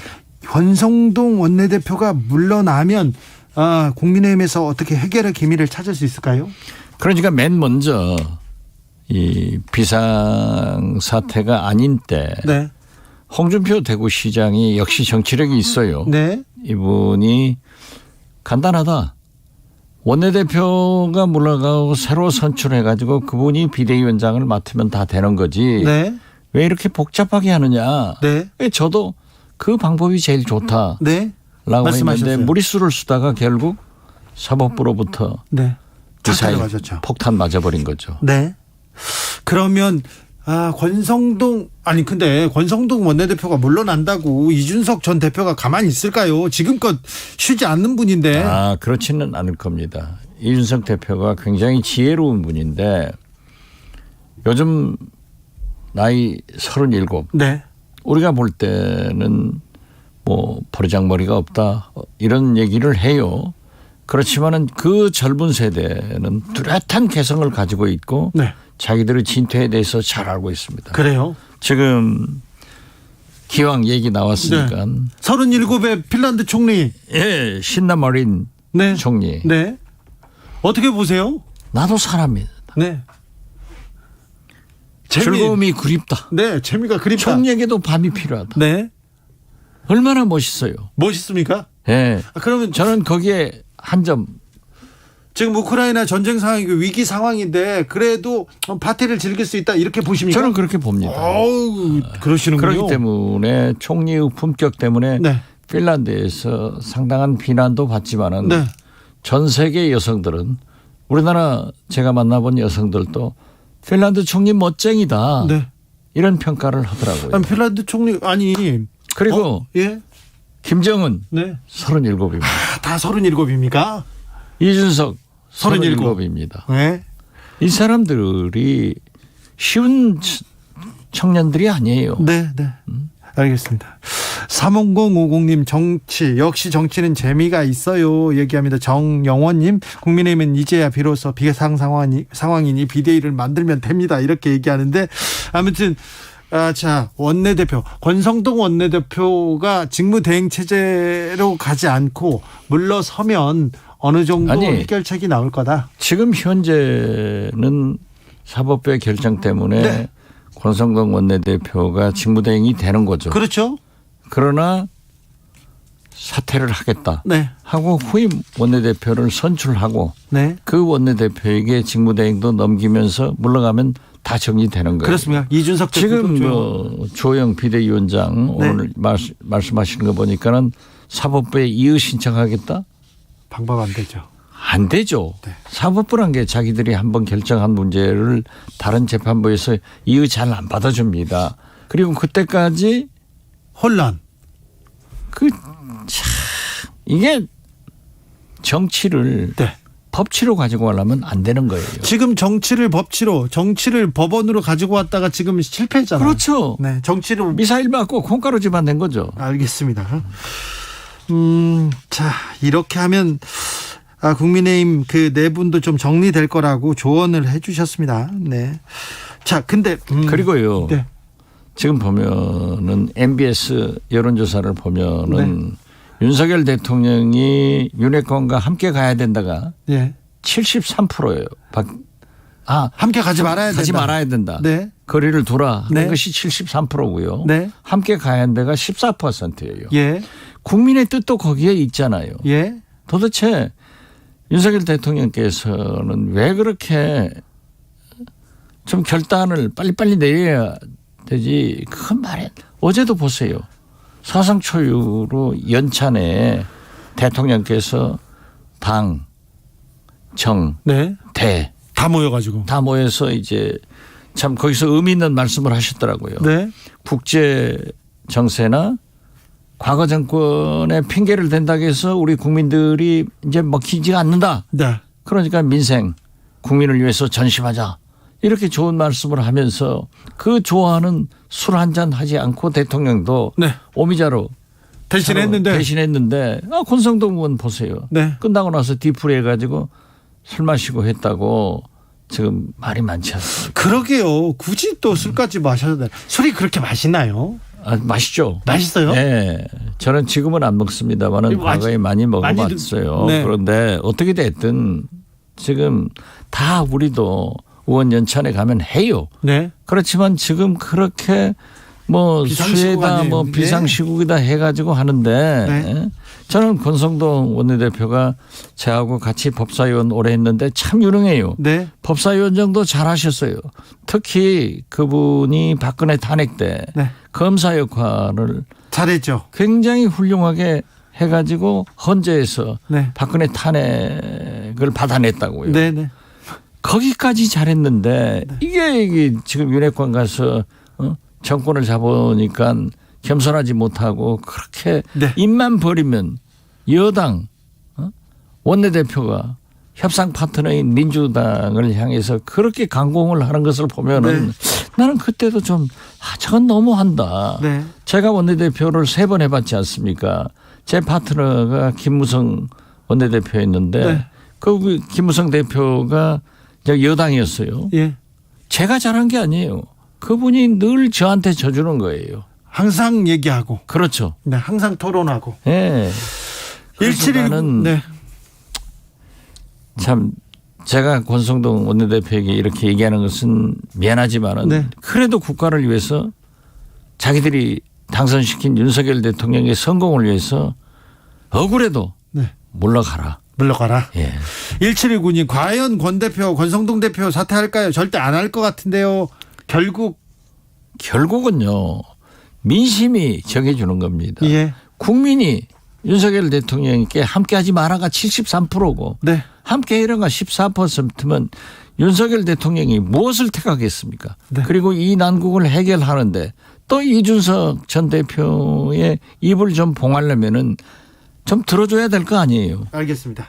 엠브레인 퍼블릭 K-스탯 리서치, 코리아 리서치, 한국 리서치가 지난 22일에서 24일 조사했습니다. 윤 대통령 윤핵관 측근과 거리를 둬야 된다. 73% 응답했습니다. 자세한 내용 중앙선거 여론조사 심의위원회 누리집 참고하면 됩니다.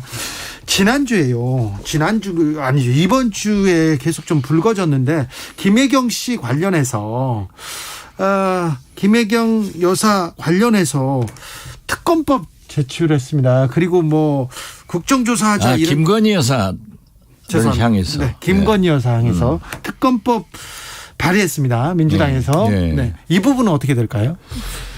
글쎄요, 저는 우리 이제 민주당도 네. 이재명 대표가 확실하잖아요. 네. 또 이재명 대표의 김혜경 여사의 법카 문제, 네. 여러 가지 사법 리스크가 있는데 지금 현재 김건희 여사의 그러한 문제에 대해서 야당으로서 한번 가져볼 만한 카드다.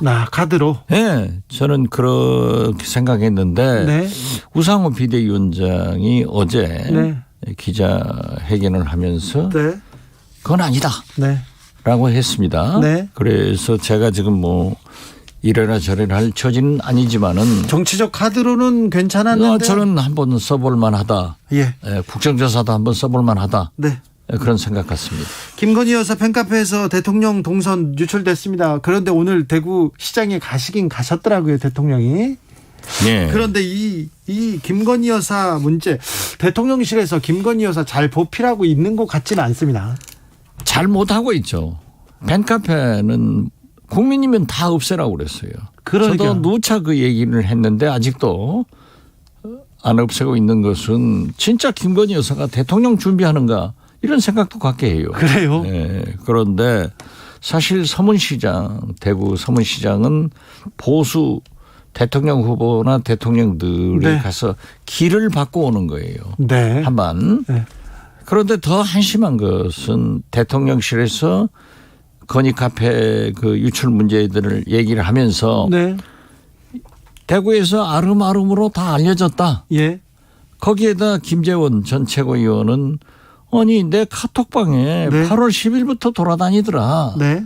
이건 도대체 대통령의 경호 안전은 국가안보의 제1호 사항입니다. 그러게요. 그런데 그러한 것을 그렇게 방만하게 유출시켜가지고 이것저것에 다 나온다고 하는 것은 그만큼 대통령실이 참 한심하다. 네. 준비가 안 됐다. 예. 이건 책임져야 된다. 네. 라고 저는 얘기를 하고 싶습니다. 근데 지금 대통령 주변에 있는 당도 그렇고 대통령실도 잘못하고 총체적 난국인 것 같습니다. 그러면 그러니까 지금 그 100일 취임 기자회견 때도 조금 그 후로도 네. 도스태핑 즉석 회견 같은 게 좀 대통령 말씀이 달라졌더라고요. 예. 어젯밤에도 예. 그 굉장히 중요한 말씀이에요. 네. 지금 국제 정세가 어렵잖아요. 네. 과거 정권, 즉 문재인 정권을 향해서 지금까지 전부 책임이다. 뭐 사정정국 하려고 그랬는데 이제 핑계가 되지 않겠다. 이렇게 했는데 그러면은 나는 오늘 진짜 저 말씀이 국민들한테 가장 다가오니까 네. 윤석열 대통령이 지지도도 올라가겠다. 말 잘했다. 네, 국민들도. 저는 어제 제 페이스북에다도요. 이건 진짜 잘했다. 네. 이렇게 했는데 그 건희 카페. 네. 또 뭐 권성동. 네. 술 마시고. 네. 또 어떤 작가의 외모 이지성 작가의 네. 여성 4인방. 네. 재밌는 게 윤희숙 전 의원은 자기 친구들한테 너는 미인 4인방도 못 들어가냐 그렇게 조롱받는데요. 이게 외모 가지고 그 말씀이 돼요? 거기다가 지금 오늘 이준석 법원에서 미사일 맞아버리니까 이게 허둥지둥 하는데 이런 때일수록 정신을 차려야 됩니다. 호랑이한테 물려가도 정신만 차리면 산다는 거예요. 지금 호랑이한테 물려가고 있습니다. 지금 물려가고 있죠. 네. 그래요? 네. 살아남을까요? 남아야죠. 그렇습니까? 네. 4861님 역시 정치평 재밌습니다. 얘기합니다. 박지원 전 원장의 평은 언제나 뼈를 때린다 이런 얘기도 합니다. 속된 말로 그렇습니다. 감사원이 최근에 유독 주목을 받습니다. 감사원에서 그 감사원 얘기할 필요도 없어요. 왜요? 감사원장이 감사원의 존재는 대통령 국정을 뒷받침하기 위해서 있다는데 그게 감사원이에요? 아부원이지?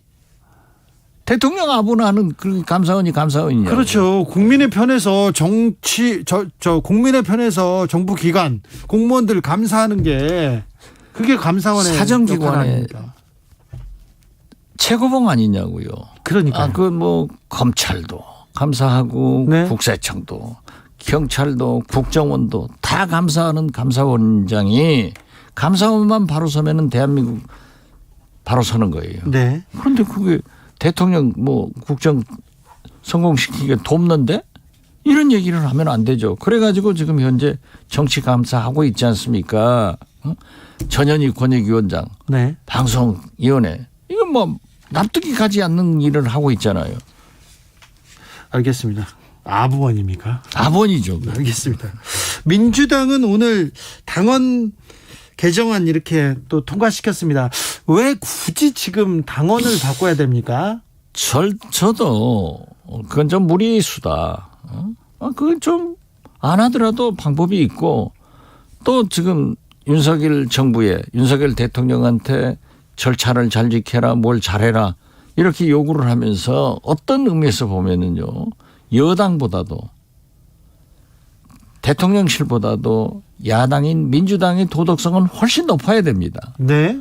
그런데 그렇게 좀 그 중앙위원회도 5일 전에 공고를 해야 되고 이런 그 절차적 하자를 무릅쓰고 꼭 그걸 할 필요가 있는가 하려면은 이재명 대표가 당선돼서 해도 되지 않느냐. 저는 그래서 좀 진짜 잘못했다고 생각합니다. 민주당이 지금 민생 얘기하고 경제 얘기하고 국민만 바라보고 어떤 얘기를 하고 있으면 국민의힘이나 지금 정부보다 훨씬 점수를 딸 수 있는 그런 좋은 대목이기도 한데요. 그렇죠. 강한 야당이 있으면은 강한 정부가 들어설 수 있어요. 예. 그런데 민주당이 지금 어떻게 됐든 저렇게 헤매고 있지만은 네. 그래도 우상호라는 지도자가 그 비대위원장을 해서 지금 수습 다 돼가 있는데 저는 이재명 당대표가 어차피 확대명 아니에요? 네. 내일 모레 당대표가 되면은 국회의원, 당직자, 당원 지지 세력을 딱 단결시켜서 한번 각을 세우고 윤석열 정부에 잘하는 것은 돕고 네. 잘못하는 것은 야당답게 싸워서 고쳐나가는 그리고 개혁에 앞장서는 그런 민생정당이 됐으면 좋겠어요. 네. 그 사법 리스크라고 하는데 일단은 김혜경 씨, 그러니까 이재명 의원의 부인 김혜경 씨 관련된 경찰 조사가 먼저 마무리될 것 같습니다. 이 문제는 어떻게 될까요? 글쎄요, 뭐 경찰이 김혜경 씨의 명예도 있고 네. 경찰의 자존심도 있기 때문에 정확하게 밝혔으면 좋겠어요. 예. 그러나 공권력이 자꾸 선택적으로 적용되면은 안 된다 이거죠. 네. 도이치모터스는 왜 안 하고? 네. 어? 자꾸 뒤로 밀고 김혜경 법관은 빨리 하냐고요. 검찰이 지금 박지원 전 국정원장도 소환한다 이런 얘기가 있던데 뉴스가 나오기 시작했어요? 아니 그것은 뭐 제가 페이스북에 네. 압수수색 당했던 그 핸드폰을 돌려받았다. 네. 아마 이러한 것이 진행되면은 나한테도 그 소환의 시기가 다가오고 있다라고 했더니 전부 그러는데 아직까지 아무 연락 없습니다. 그렇습니까? 예, 예. 어떤 혐의인지도 아직 모릅니까? 아 그것은 고발장을 받아보았습니다. 봤습니까? 예. 네, 알겠습니다. 걱정 안 해도 됩니까? 아 걱정하지 마세요. 네. 그러나 네. 뭐 싸울 건 싸우고 할 말은 해야죠. 알겠습니다. 한미연합훈련 시작됐고요. 북한도 굉장히 조금 긴장하고 있는 것 같습니다. 남북관계는 어떻게 가고 있습니까? 지금 현재는 강대강으로 가고 있고 지금 한미연합사 훈련이 몇 년 만에 처음으로 연대급 이상 대대적으로 하고 있기 때문에 북한에서 과민 반응만 안 했으면 좋겠다 예. 하는 생각을 가지고 있는데 네. 북한도 코로나가 다시 확진자가 나오고 해서 상당히 복잡한 것 같아요. 예. 그렇지만은 저는 그냥 넘어갈까. 그래서 참 이번 주말도 네. 좀 잘 우리 군 당국이나 정보 당국에서 촉각해서 잘 보고 한미 간에 서로 협력을 잘 했으면 좋겠다. 네. 이런 생각 같습니다. 이번 주에 한중 수교 30주년이 기념일이 있었습니다. 그런데 일본에서도 김대중 대통령 때 한일 관계가 제일 좋았다. 그리고 앞으로 나아갔다 얘기합니다. 중국도 비슷한 얘기합니다. 김대중 대통령 때 외교력이 한중 외교력이 가장 잘 통했고 관계 좋았다 이런 얘기 나오더라고요. 지금은 조금 한중 관계도 조금 서먹서먹한 것 같습니다. 지금 사실 한미 동맹 관계는 굳건합니다. 네.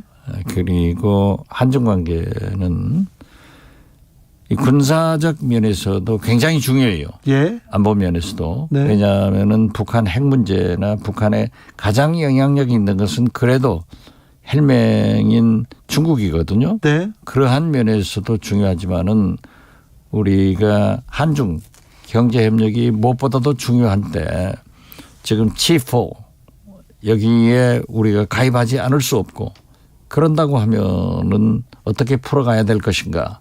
그래서 저는 펠로시 하원 의장이 서울에 왔을 때도 네. 윤석열 대통령께서 꼭 만나라. 네. 만나셔서 한미동맹도 이렇게 굳건히 하지만은 우리는 중국과 이런 관계다. 예. 그리고 특히 지금 반도체만 하더라도 홍콩과 중국에 61%를 수출하는데 네. 우리 경제협력 문제에 대해서 당장이 필요하니까 네.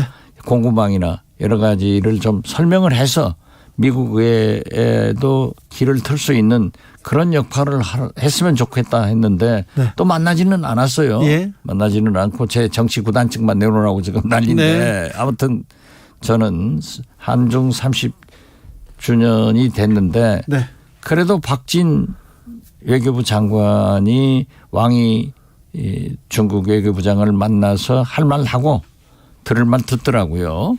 그래서 저는 김대중 대통령께서 한중 관계를 돈독히 했듯 윤석열 정부에서도 한미 동맹도 굳건히 하지만은 한중 경제 협력을 넘어서 안보 문제에도 협력이 잘 될 수 있도록 외교를 잘 하셔야 된다 그렇게 생각합니다. 네.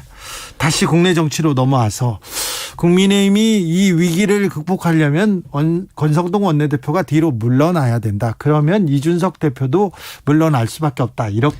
그렇게 해도 네. 이준석 대표가 국민의힘에 공격을 하고 네. 윤석열 대통령한테 미사일 쏘면은 네. 이제 국민들도 과유불급입니다. 지나치다. 네. 그래서 역풍 맞을 거예요. 그리고 아까도 제가 얘기했지만은 37살 그 젊은 사람들의 지혜가 보통 지혜가 아니에요. 그렇기 때문에 저는 그 이준석 전 대표도 그 자리에서 이제 캄다운 해줘야 된다. 네. 그렇게 생각합니다. 그러면 국민의힘에서는 그러면 원내대표를 새로 뽑고 그러면 당대표는 언제 뽑습니까? 다시 이준석 대표가 컴백합니까?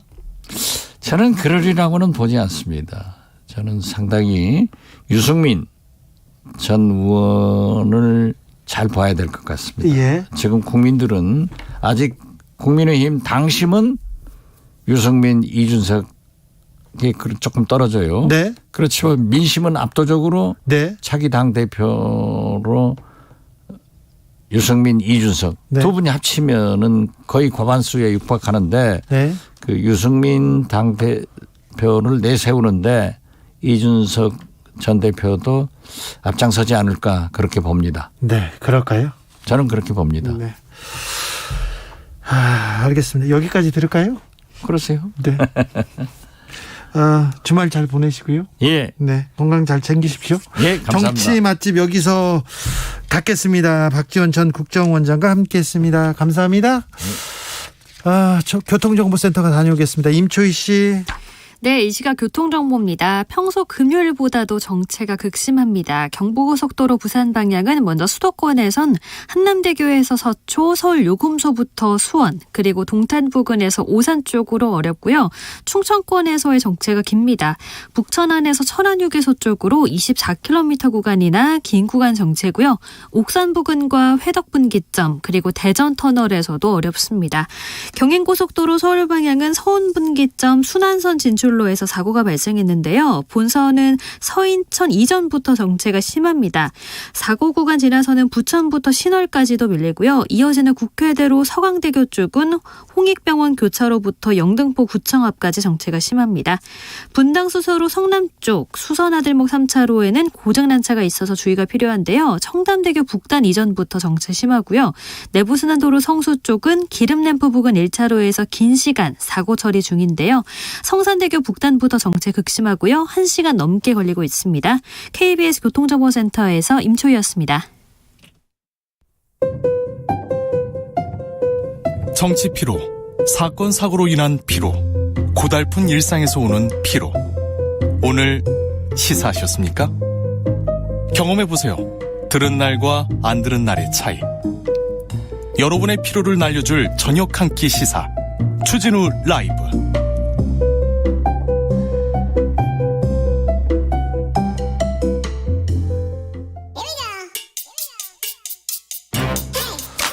뉴스를 향한 진지한 고민, 기자들의 수다.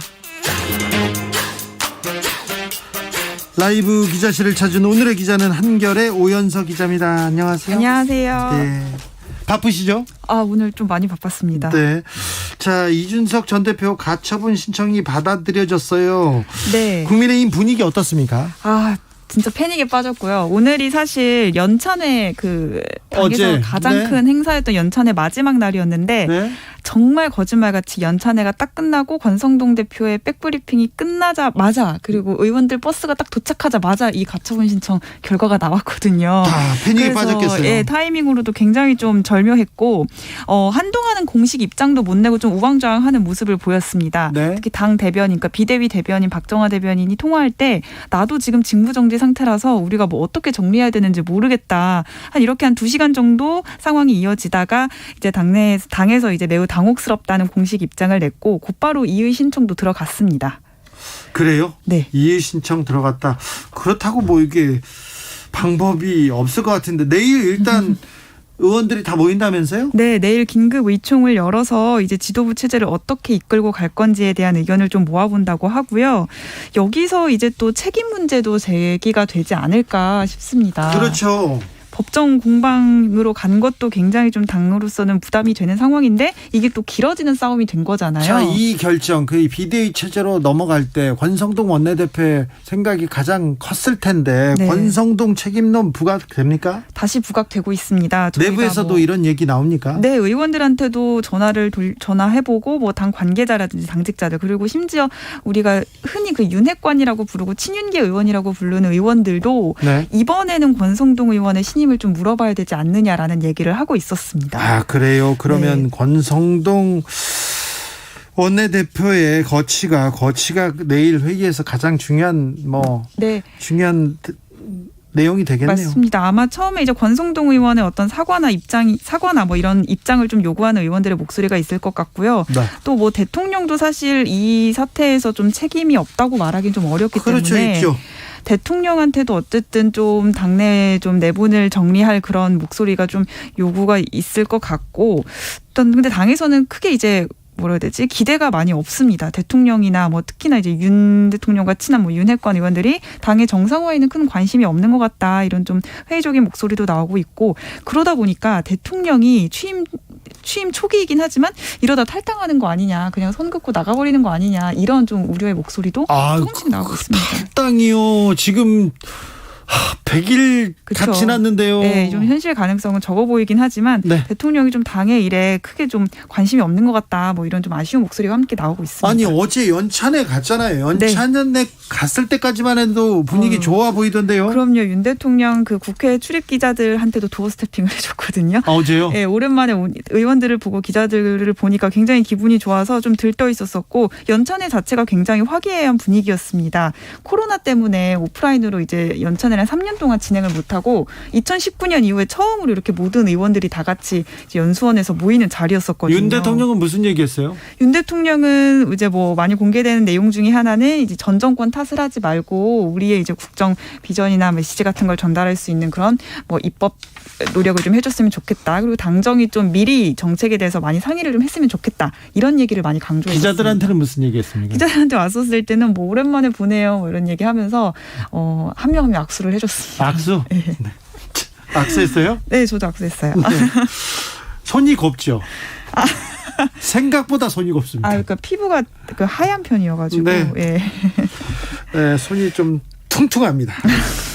자, 그런데 네. 어제 연찬회에서 많은 얘기가 있었고, 네. 앞으로 우리가 이 정치를 어떻게 이끌고 가겠다, 국민을 향해서 어떻게 다가가겠다, 많은 얘기가 나왔을 텐데 네. 이분의 말에 다 묻혔습니다. 다 묻혔습니다. 뭐 많이 뉴스가 돼서 알고 계시겠지만 그 윤석열 대통령 선대위에 인재 영입이 됐었던 차유람 당구 선수 차유람 씨의 남편이죠. 네. 이지성 작가가 와서 이제 AI에 이제 뭐 매몰되지 않는 정당 뭐 이런 이제 내용으로 강연을 했는데, 여기에서 이제 그 여성 비하하는 발언이 하나 나와가지고 좀 논란이 됐었죠. 근데 현장에서는 이 발언이 나오자마자 뭐 크게 동요가 있었던 건 아니었고. 아, 그래요? 이런 발언이 나왔는데도? 네, 그때 그냥 막 이렇게 웃으면서 넘어가는 분위기였고, 제가 보기에는 사실 이지성 작가 강연 자체가 굉장히 좀 많이 들떠 있었어요, 이 작가가. 그래서 그 전에도 뭐 문재인 대통령 뭐 정권에 대해서도 이렇게 좀 수위가 높은 발언으로 비판을 하기도 하고, 이재명 의원 강하게 비판하더라고요. 네, 그런 얘기도 있었고요. 그래서 워낙 이제 좀 수위가 넘나들다 보니까 그 발언의 심각성을 의원들은 잘 못 느꼈던 것 같아요, 현장에선. 근데 강연이 진행되는 중에 기사가 막 나오고 술렁술렁 거렸거든요. 네. 그래서 이 강연 끝나고 두 번째 강연이 시작되기 전에 그 이제 쉬는 시간에 이제 의원들이랑 몇 번 얘기를 하다 보니까 안철수 의원 같은 경우에는 아예 노골적으로 이지성 작가 강연 주제 너무 이상했다라고 하면서 고개를 좀 절레절레 흔들었었고요. 네. 그리고 윤석열 대통령 만찬장에 들어가기 전에 의원들 사이에서도 이게 너무 이슈가 돼서 계속 이제 기사를 보면서 계속 이 질문이 나왔겠죠. 왜 이 얘기를 해서 우리 굉장히 자중하면서 지금 특히 최근에 그 김성원 의원 막말건 이후에 굉장히 자중하는 분위기 속에서 연찬회가 진행되고 있는데 당내 인사도 아니고 당외 인사 한 명의 말 한마디로 분위기가 망쳐진 것 같다고 하면서 좀 속상해하는 목소리가 있었습니다. 연찬회 첫 강연자입니다. 근데 왜 이분을 이렇게 모셨을까요? 이분의 책을 읽어보면 이게 전혀 이렇게 뭘 도움이 된다. 왜 그랬을까요? 자유람 씨 효과가 있겠죠? 이제 그런 이제 좀 가족 같은 그런 4861님께서 연찬회 하면 뭐 합니까? 술 먹고 노래한 분도 있는데 그 술자리에 계셨어요? 저 같이 있었는데요. 같이 있었죠.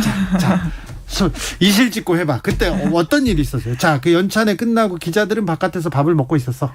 예, 연찬회는 밥은 안에서 다 같이 먹었고요. 의원이랑 이제 기자 따로 먹었는데 이제 의원들은 안에서 일정이 있고 기자들은 안에서 뭐 딱히 할 수 있는 게 없으니까 그렇죠. 뭐 밖에 나가서 당직자들이랑 치킨, 뭐 감자탕 이런 거 먹자 해서 나간 자리였었고. 그래서 감자탕 먹었습니까? 네, 저는 감자탕을 먹었고요. 뭐 치킨집도 있었는데 거기에서 소주가 곁들여졌죠? 네, 뭐 술 곁들여졌었고. 폭탄주 먹었습니까?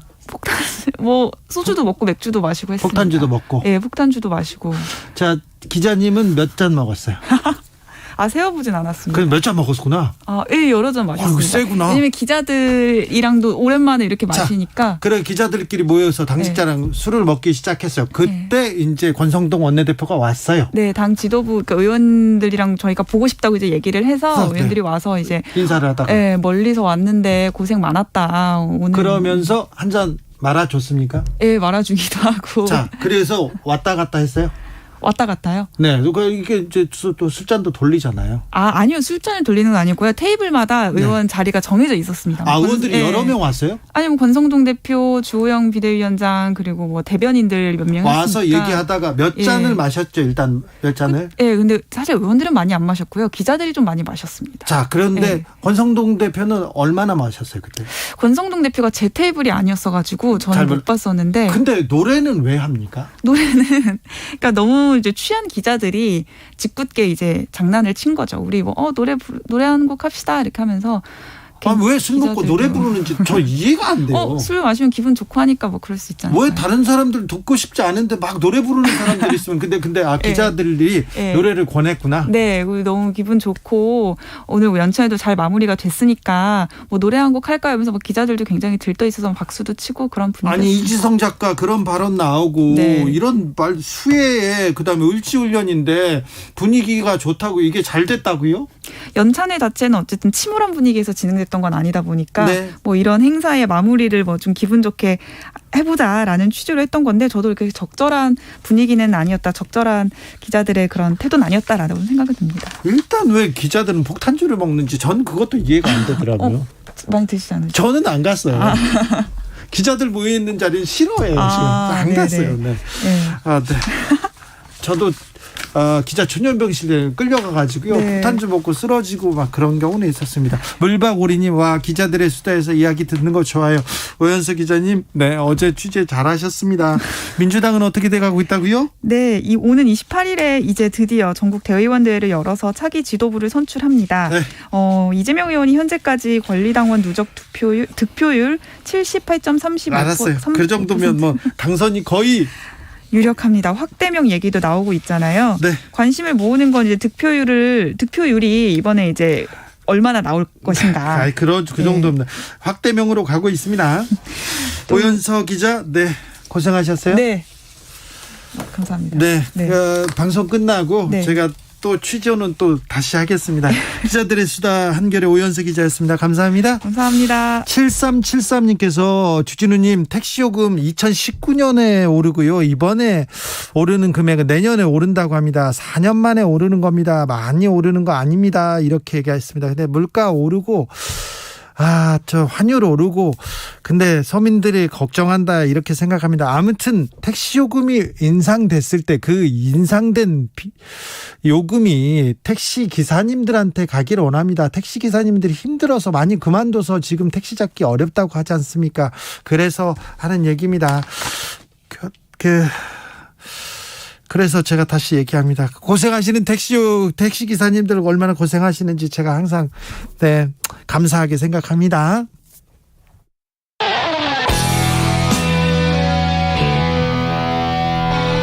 스치기만 해도 똑똑해진다. 드라이브 스루 시사 주진우 라이브.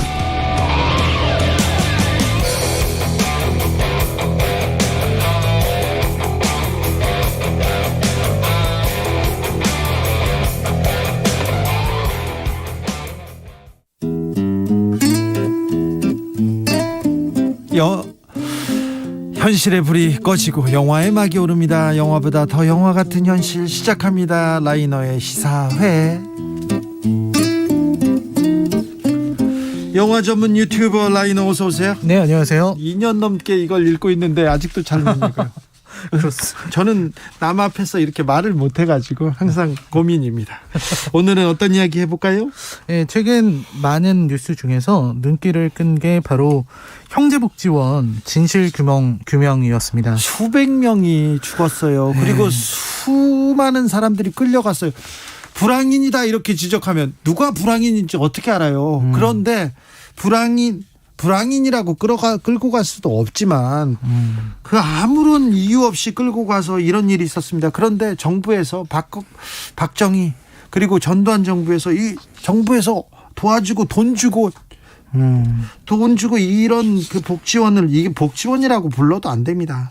이 복지원 형제복지원에서 돈 많이 벌었거든요. 돈 많이 벌었는데 그 자손들 엄청 잘 살거든요. 근데 이렇게 인권 유린을 하면서 국가 범죄를 저지르면서 번 돈 회수되지 않고 있습니다. 안 될 가능성이 없습니다. 중대한 인권 침해 범죄였죠. 네, 이게 35년 만에 마침내 이게 국가폭력에 따른 인권 침해라고 인정된 건데요. 진짜 무서운 것 같습니다. 말씀하신 것처럼 아무나 잡아서 불황인이라고 하고 구금하고 강제 노동, 가혹행위, 성폭력 등을 일삼았다고 돼 있고요. 그리고 이제 사망자와 실종자가 계속 나오는 총체적인 인권 침해가 있었다는 게 저는 좀 믿어지지 않을 정도입니다. 이게 불과 얼마 전에 있었던 일입니다. 삼청교육대도 비슷한 인권 침해가 있었죠. 진짜 삼청교육대가 생각이 나는데요.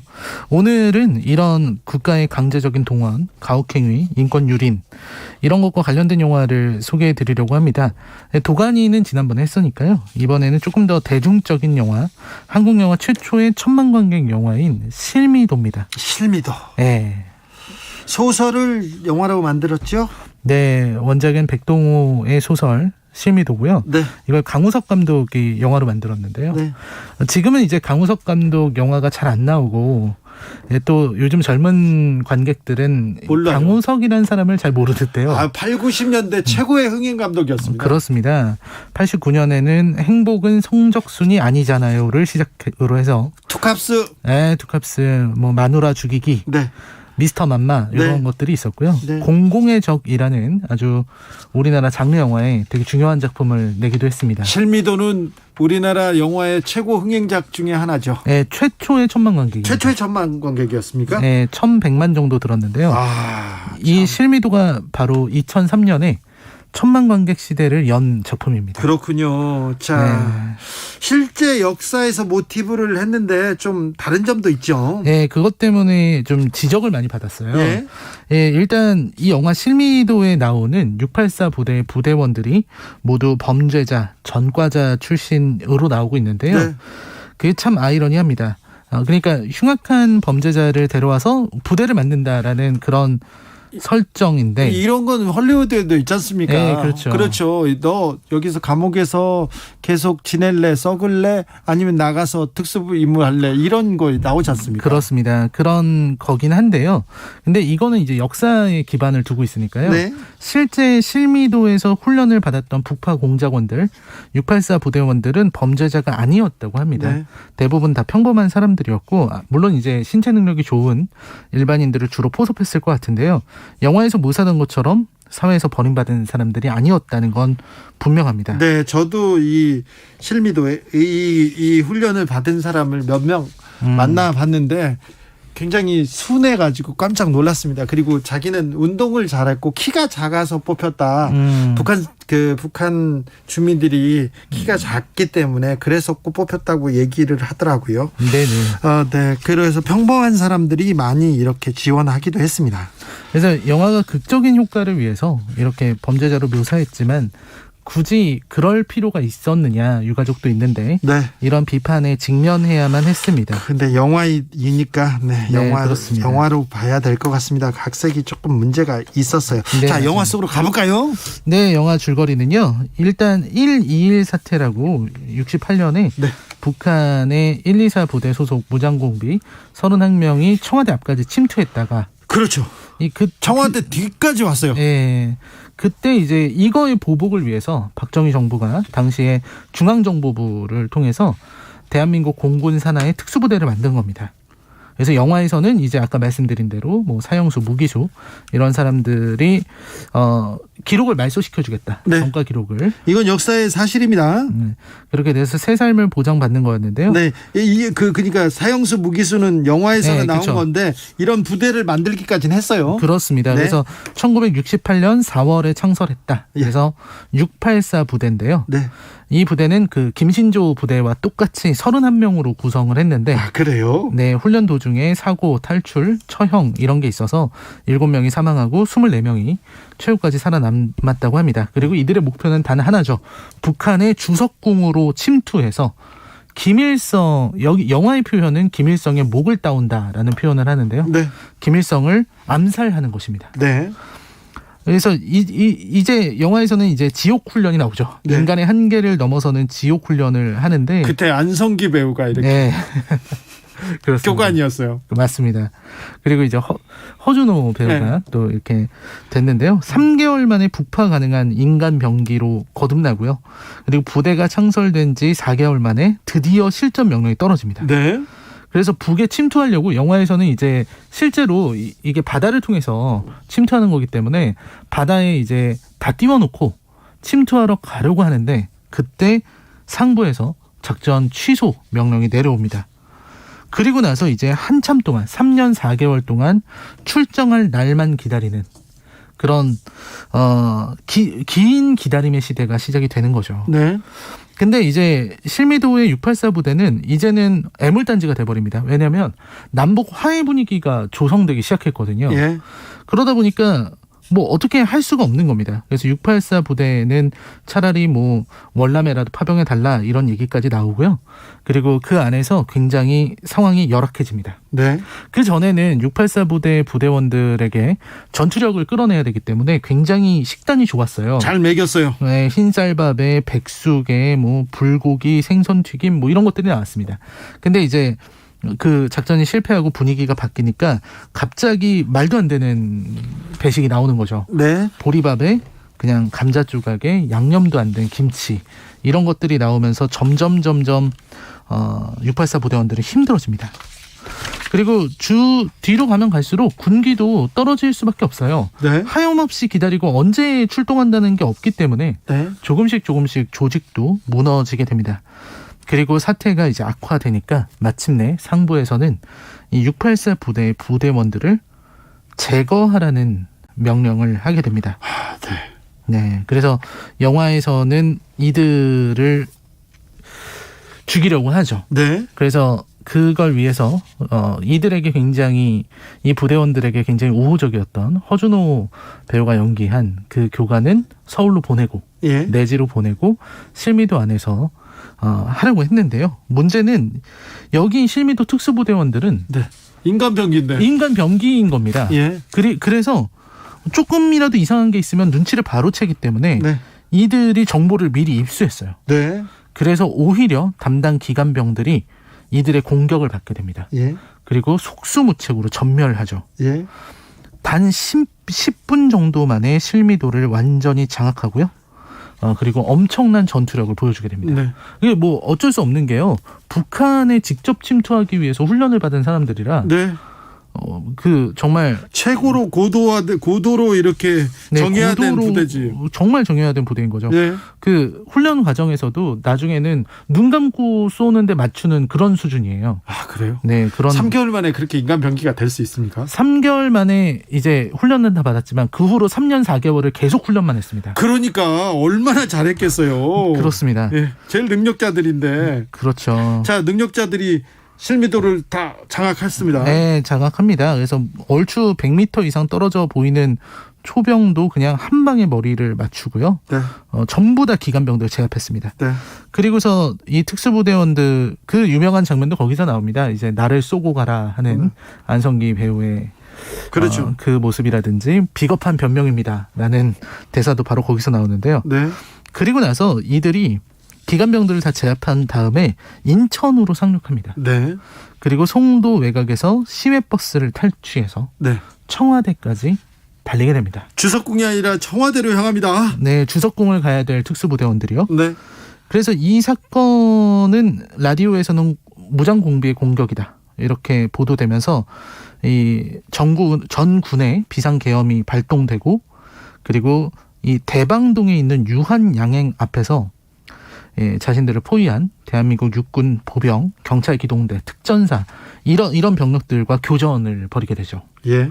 그리고 당연히 24명이 어디까지 할 수 있겠습니까? 네. 그래서 대부분 일부가 사망하고 대부분 부상을 당하게 됩니다. 네. 그리고 이제 죽음이 다가왔다는 걸 깨달은 이들이 이제 민간인들을 버스에서 다 내리고 이제 바로 거기에서 혈서로 자기들의 주민번호와 이름을 쓰고서 이제 폭탄을 터뜨려서 자폭이라는 결말로 나아갑니다. 이게 이제 실미도의 마무리죠. 아, 네. 짠합니다. 조성빈님, 군대를 다녀온 저로서는 내가 저 상황이라면 어땠을까 하니까 영화는 재밌었지만 무자비한 국가폭력에 보는 내내 끔찍했습니다. 이렇게 얘기합니다. 2738님, 형제복지원 그 자리 사상구에 살고 있습니다. 정부에서 사과하고 보상해야 합니다. 5405님, 라이너님, 저는요 요즘 형제복지원 사태 얘기를 듣고 있으면 왜인지 예전 영화 안테벨룸이 떠오릅니다. 안테벨룸. 네네, 그럴 것 같습니다.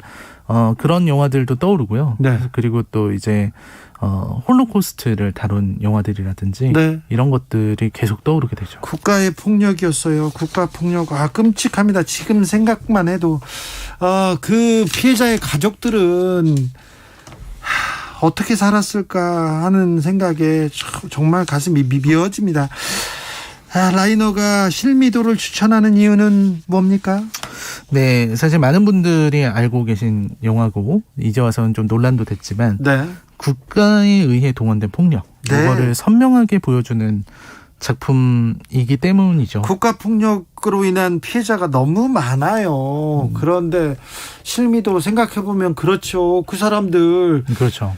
애국심 하나로 자기의 목숨을 바쳐서 국가를 위해서 헌신하겠다고 희생하겠다고 생각했는데 부담이 된다고 제거하라고 한다고요? 그러면 하나죠. 하나만 하죠. 그렇습니다. 특히 이제 독재 정권 시절에 이런 일들이 많았던 모양입니다. 네, 많았어요. 네, 전두환 정권 때까지 이어졌지 않습니까? 그렇죠. 우리가 이 전두환을 떠올리면은 연상되는 게 이제 폭력, 살인, 고문 이런 인권 침해가 많이 떠오르잖아요. 네. 그런 것도 잊어서는 안 된다고 생각합니다. 네. 이런 군부 독재 시대에는 이러한 폭력의 야만의 시대였고요.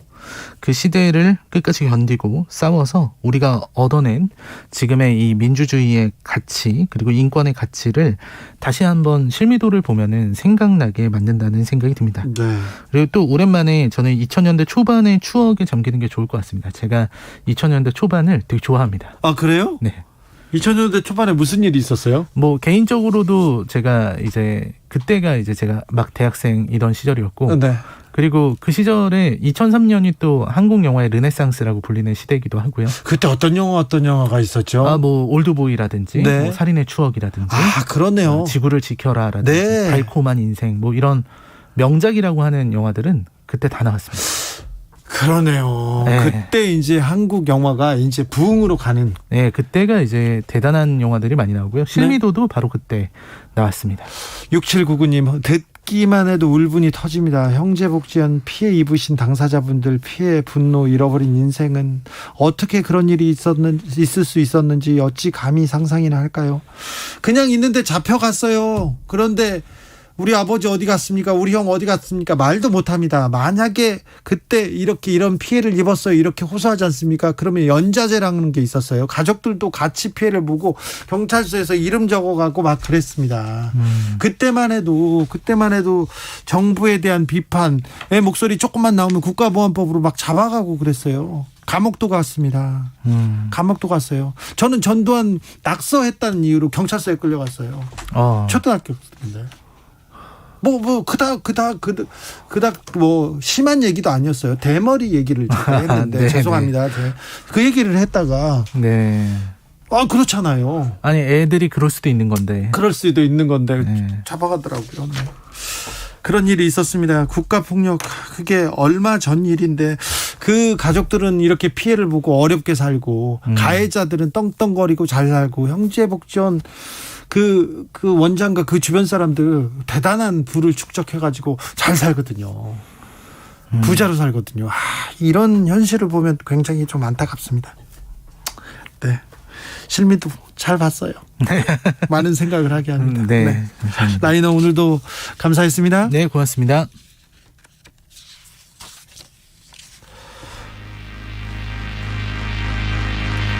서태지의 소격동 들으면서 주진우 라이브는 여기서 인사드리겠습니다. 돌발 퀴즈의 정답은 오펙이었습니다. 식스팩 아니고 오펙이었습니다. 네. 저는 내일 오후 5시 5분 주진우 라이브 스페셜로 돌아오겠습니다. 엄청난 분석과 엄청난 해석 그리고 또 전망이 있습니다. 그러니까 주목해 주십시오. 지금까지 주진우였습니다. 좁은 골목 계단을